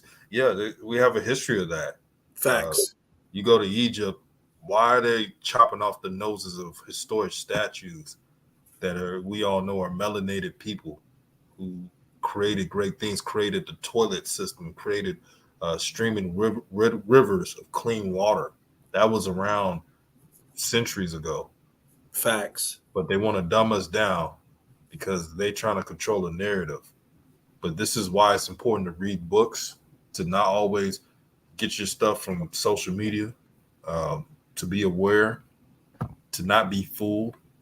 And again, just because you love your people doesn't mean we don't love everybody else. Facts. You know what I love, Coach Joe? I love people who love truth. Facts. No matter if you're white, Hispanic, black, Asian, if you love truth, I could rock with you. Facts. We can build, Yes. but if you love a lie I more can't than I you can't love the truth, then we can't build. And if you have that corporate mindset that everything is all geez golly well, I can't rock with you. Right, because then you refuse to look at the truth. Right. Crown, man, thank you for the $20 super chat. He said, salute DJ and Coach Joe. Lamelo SI Breakthrough Athlete of the Year nominees. Did you all see this? I'm not surprised. Lamelo's a superstar. Yes, I said it. Lamelo's a superstar. He's box office. Facts. And he deserves it. And I knew he was going to be it. Coach Joe knew it. You know, Coach Joe, LaMelo Holic, stand up. You know what it is. Mm-hmm. They're preaching Right. this. So we're not surprised. But the Shines are surprised. No, they dumb themselves down to be surprised. They're not really surprised. They want to make themselves feel surprised. But they know the truth. They knew LaMelo was going to do this.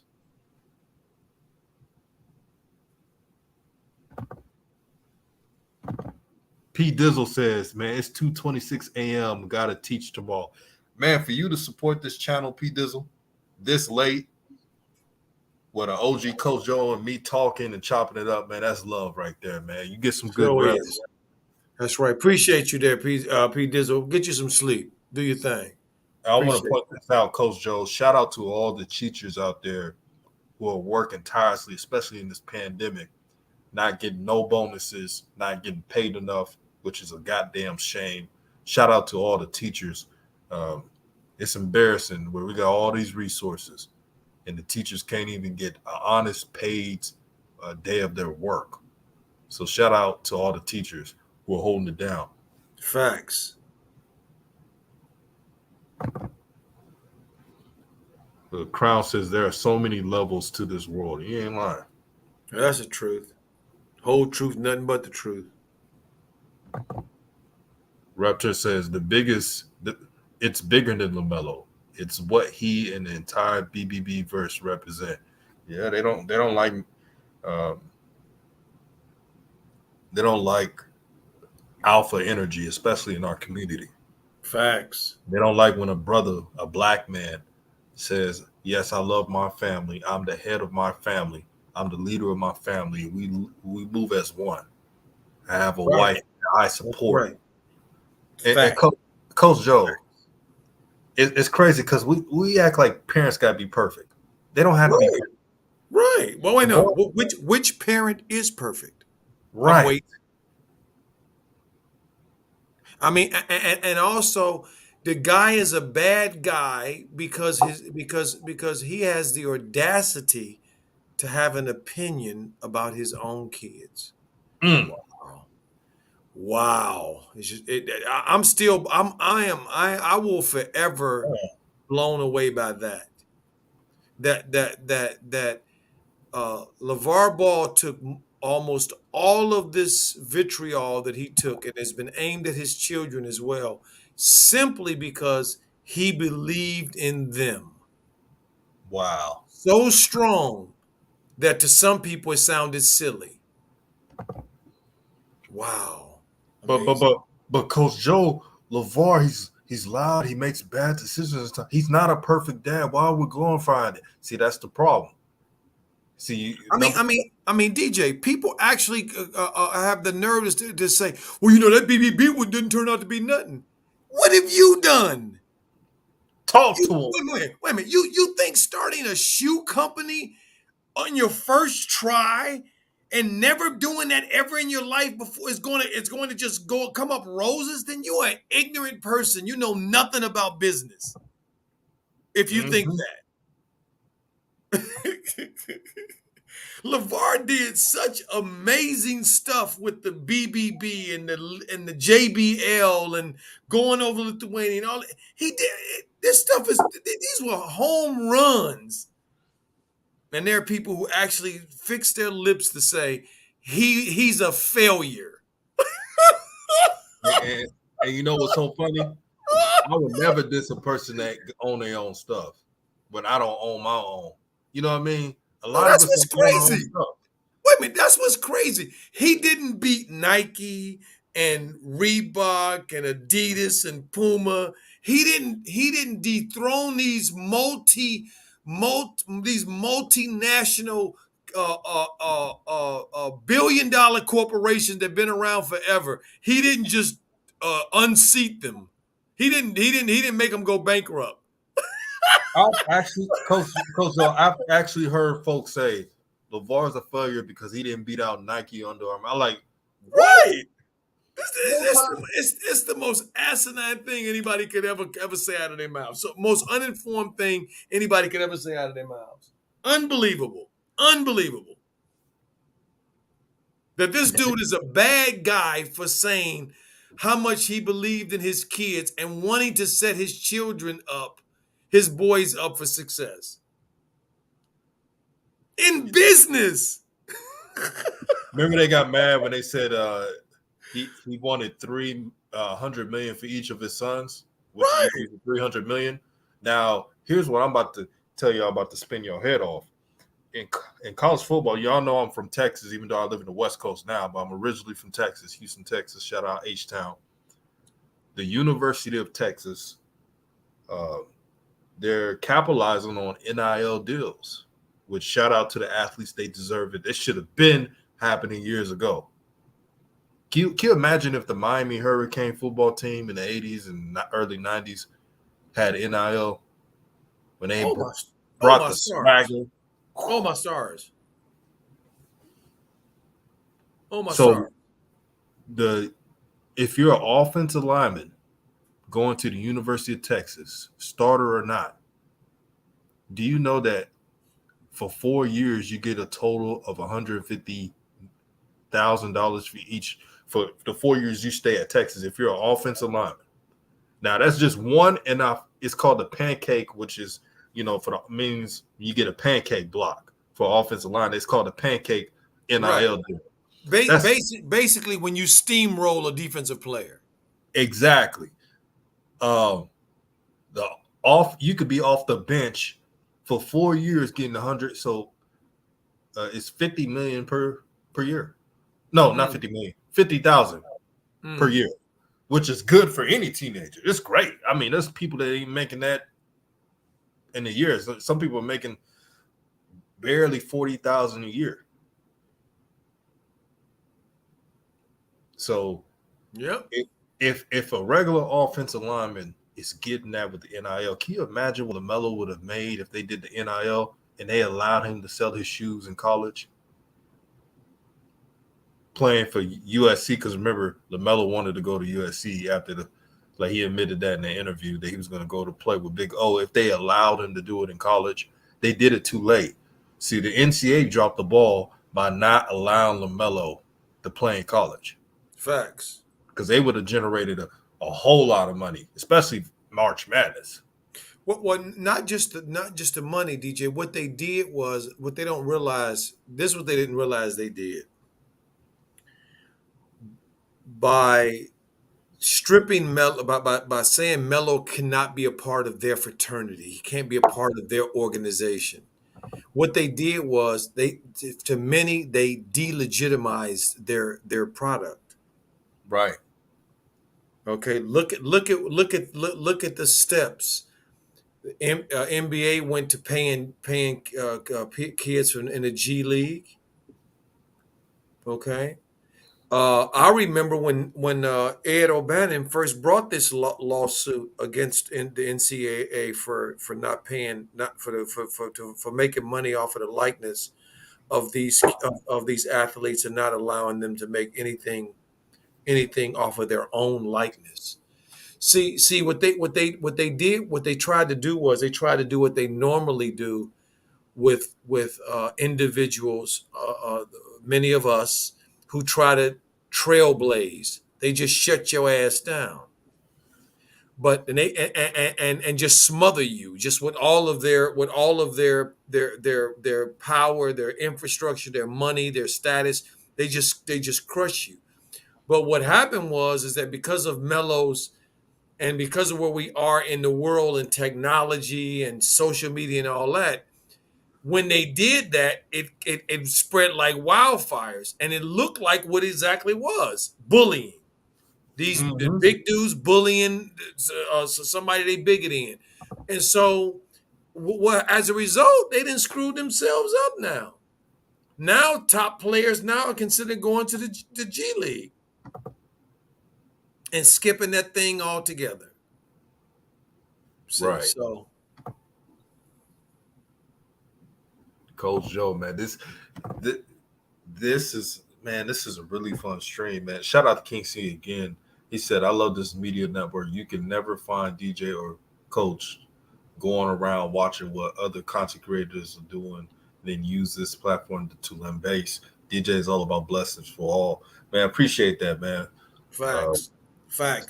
It's about integrity, because if you know what my late father once told me, and I want y'all to listen, is if you don't have anything in life, at least have some integrity about yourself. At least love yourself, love who you are, love your people. It sounds simple, but as a society, we struggle. A lot of us struggle with really being appreciative of who we are and being proud. Facts. We want to be like everybody else. Facts. We feel like we can't be successful with our own. And also, DJ, we've been made in many ways to be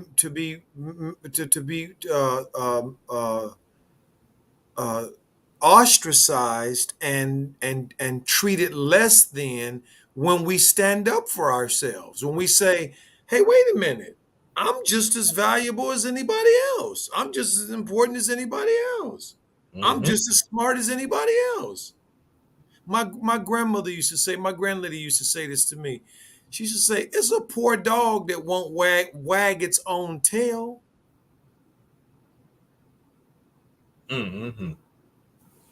All truth. See, so here at DJ's Raw and Cut Truth, we wag our tails here, and we ain't ashamed of it, and ain't gonna let nobody try to tell us otherwise. Facts. Rap God Reloaded says NCAA wanted to make Lavar an example initially, excluding his youngest Ball son from the USC, and it backfired. They lost money. Yep. Pride is like cancer. It makes you. It just takes over, and it just allows you to make dumb decisions, man. That pride is something. Jonathan Brand says LaMelo sent ripples and changed collegiate sports with his tire marks, or have both. Facts, Jonathan. Crown says your beliefs to become your thoughts become your words become your actions become your habits become your values become your destiny, Gandhi. So Nothing else to say to that. It speaks for uh, itself. read some more. TB, you're right. Fab Five would have made millions of dollars. All Oh my five. stars. Oh Oh, my stars. Fab Five. Wow. What would they would have done? trademark socks too. Mm. Instead got lambasted and treated like criminals.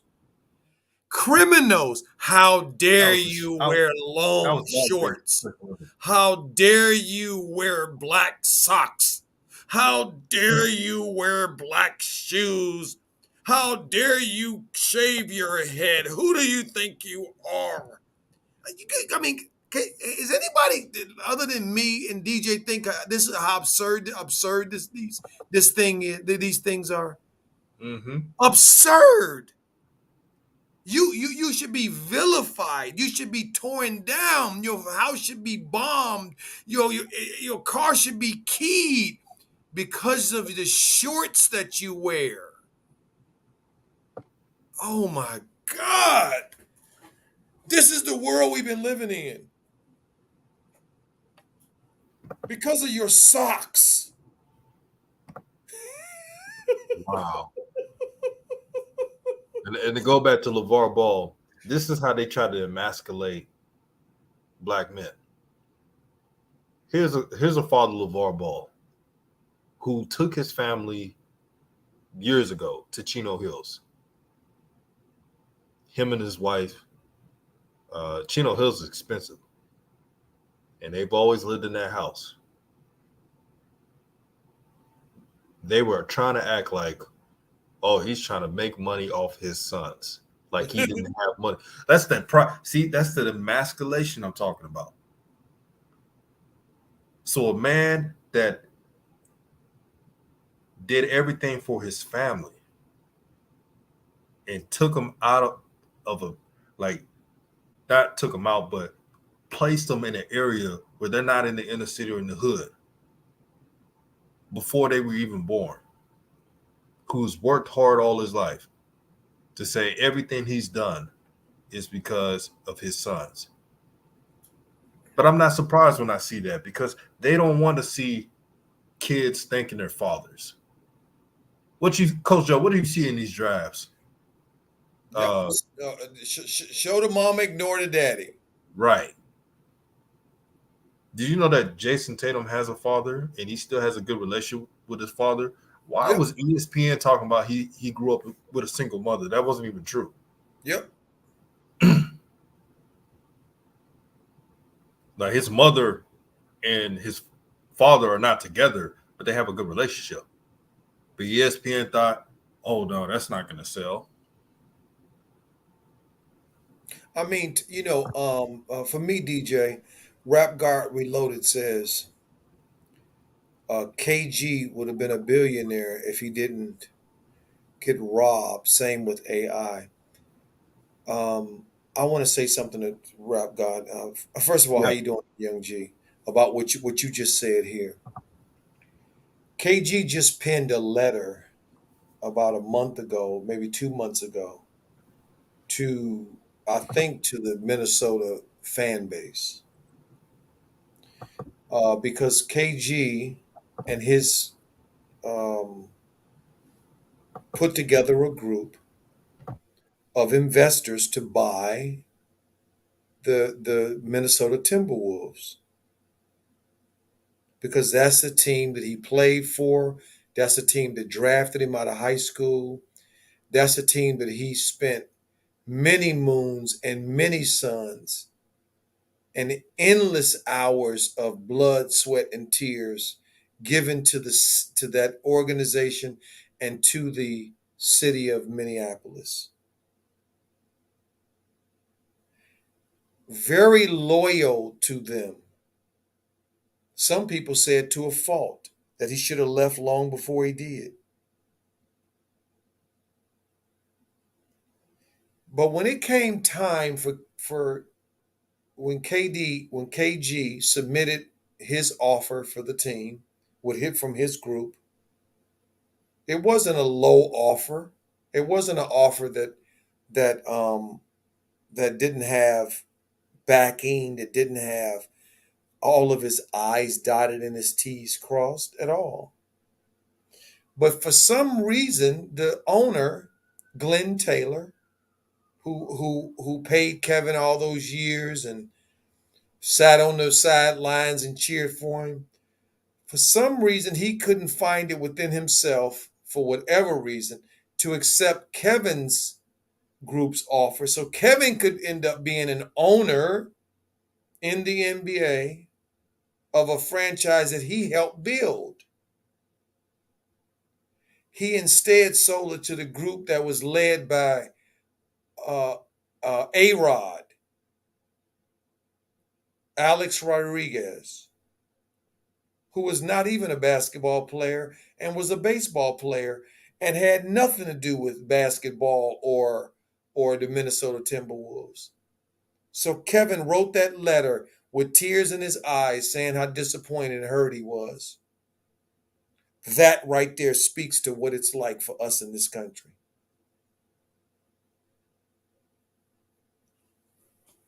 Coach Joe, man. This is why we appreciate you. And again, donate to Coach Joe, Cash App, $Base Cat. These gems that he's speaking tonight, man, is something we need to hear. We gotta hear this. Blunt Dog said that's messed up, Coach. Shaking my damn head. I mean, it's sad for family. Yep. The only reason why your coach is the only reason I'm a Laker fan and a Dodger fan, the only two teams that I support, that I will buy any of their merchandise or spend any money associated with them, is number one, because the Lakers owner Jerry Buss, who brought the team to Los Angeles, is the only owner in the NBA, to my knowledge, to take one of his players, Magic Johnson, a black man, and take him under his wing and show him not tell him to go find his own way, but to actually show him the ABCDs and the nuts and bolts of ownership in the NFL. I mean, NBA. Introduced him to his friends. Jerry Buss is the reason that Magic Johnson owned, from what I understand, close to 125 Starbucks around this country. When Howard Schultz, who owned Starbucks, wouldn't sell one franchise to one black person in this country. He sold them he sold them to Magic Johnson. Magic turned those Starbucks into a group that bought the Dodgers. And that's why I support the Dodgers. See, Dwayne Wade had to leave Miami, where he helped build that franchise, brought championships to that franchise, because that family over there that owns that team wouldn't sell him any percentage of that doggone Miami Heat organization, that team. He didn't want to buy the whole thing. He just wanted a percentage of it. They said no. He had to go to Utah, an organization he didn't play for and that he didn't have anything to do with. But they were willing to Utah to sell him and invite him in and sell him some of that ownership over there. This is what is really going on, family. This isn't my opinion. Anything I just told anybody on here that's listening, go check it for yourself, and you will find everything I'm telling you is true. So us here at DJ's War Uncut Truth, we're never going to apologize for taking a stand with ourselves and our people, because charity starts at home. No doubt. Like King C said, smash the like button. He said, I call him, quote, More than a coach. Salute to Coach Joe. Thank you, King C. Appreciate you so much. Man, powerful discussion. I enjoyed it. This my off day, man. It's this has been dope. And let me read this real quick. Reptar says, uh, masculinity is the number one enemy on the planet right now. There's major changes that will be made in 2022, and black male masculinity is at the top of that list. Have y'all seen ESPN lately? Yeah, it's there. The emasculation process. I've read a book years ago called "The Emasculation of the American Negro," Mm, and it pointed out those things mm. and how the media will use these shady tricks. We know it's there, but we still fall for those shady tricks every time. Mm, Dissing brothers every day. Look what mm, they did to PJ. mm. PJ Washington, shout out to Jackson State. They're doing a great thing. They had Brittany Renner at speak to the team. That's kind of odd. But it's really much to do about nothing. I ain't really paid no mind to it. But I did listen to it. And I saw that, she was mentioning their relationship to him all freely. And she probably thought it would get back to him and he would be offended. But guess what PJ Washington did next? He started to ball. He's playing better right now. Can you admit that? Coach Joe, you've seen PJ play a couple games. He's really played a lot better. He's picked his game up without a doubt. I didn't know this thing. I didn't know this thing about Brittany Renner and Jackson State. So that's very illuminating. Yeah. But I understand, but I don't. It could have been somebody else. That's my only thing. She was on there because Coach Prime wanted to bring somebody who knows the game and these females, right? Well, why would he bring her? That's the only problem. I I guess what has she shown that she knows the game? nothing really, because she's searching for interviews, and like Jonathan Brand said, typical American culture. Okay. That's probably the Coach Joe. I was joking with one of my homies. That's one of the few things I disagree with Coach Prime. Everything's been good though. But well, I mean, he ain't perfect. No, it's all good. It wasn't like they try to make it a big media story, but it really is much to do about nothing. Okay. All I saw was, I laughed and said, I don't think she could teach anything else. I think those brothers on the team, whatever the choices they make in life, Coach Joe, they know who to stay away. We all know who to stay away from. Right. Sometimes we do. Sometimes we know the consequences and do it anyway. Shout out to HL Kid. He said, "What's good, DJ Raw Truth? What's good, family? Peace and blessings. Peace again, a blunt dog. Any last words, OG, before we roll?" I want to shout out to HL Kid. How you doing there? What's up there, HL? How you doing there, homeboy? Good to hear you. Compton in the house. Good to see you. Good to see you. Shout out to the Crown for the $5 super chat. Appreciate it. Appreciate for growing the nation. Appreciate it. DJ, I this was wonderful when we talked early and we talked about doing this. I was very excited to do it. I missed doing the mellow games with the family. I just want you to know that family miss you guys doing the games. But I just want to share though and explain that I have to be honest and truthful. We do this. I do the Charlotte games because of LaMelo.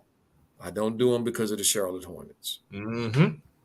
So to act like I'm a Charlotte Hornet fan, and to become, and start and jump on their bandwagon, I just can't do. I can't do, and so and I won't do because it's not genuine. It's not genuine. I'm not a Charlotte Hornet fan. I like a few of their players, but I'm a Meloholic. And the reason I'm spending time and effort with them is because of Melo. Period. If Melo moves to another team, I'll be with that team. Okay, that's just the truth. So,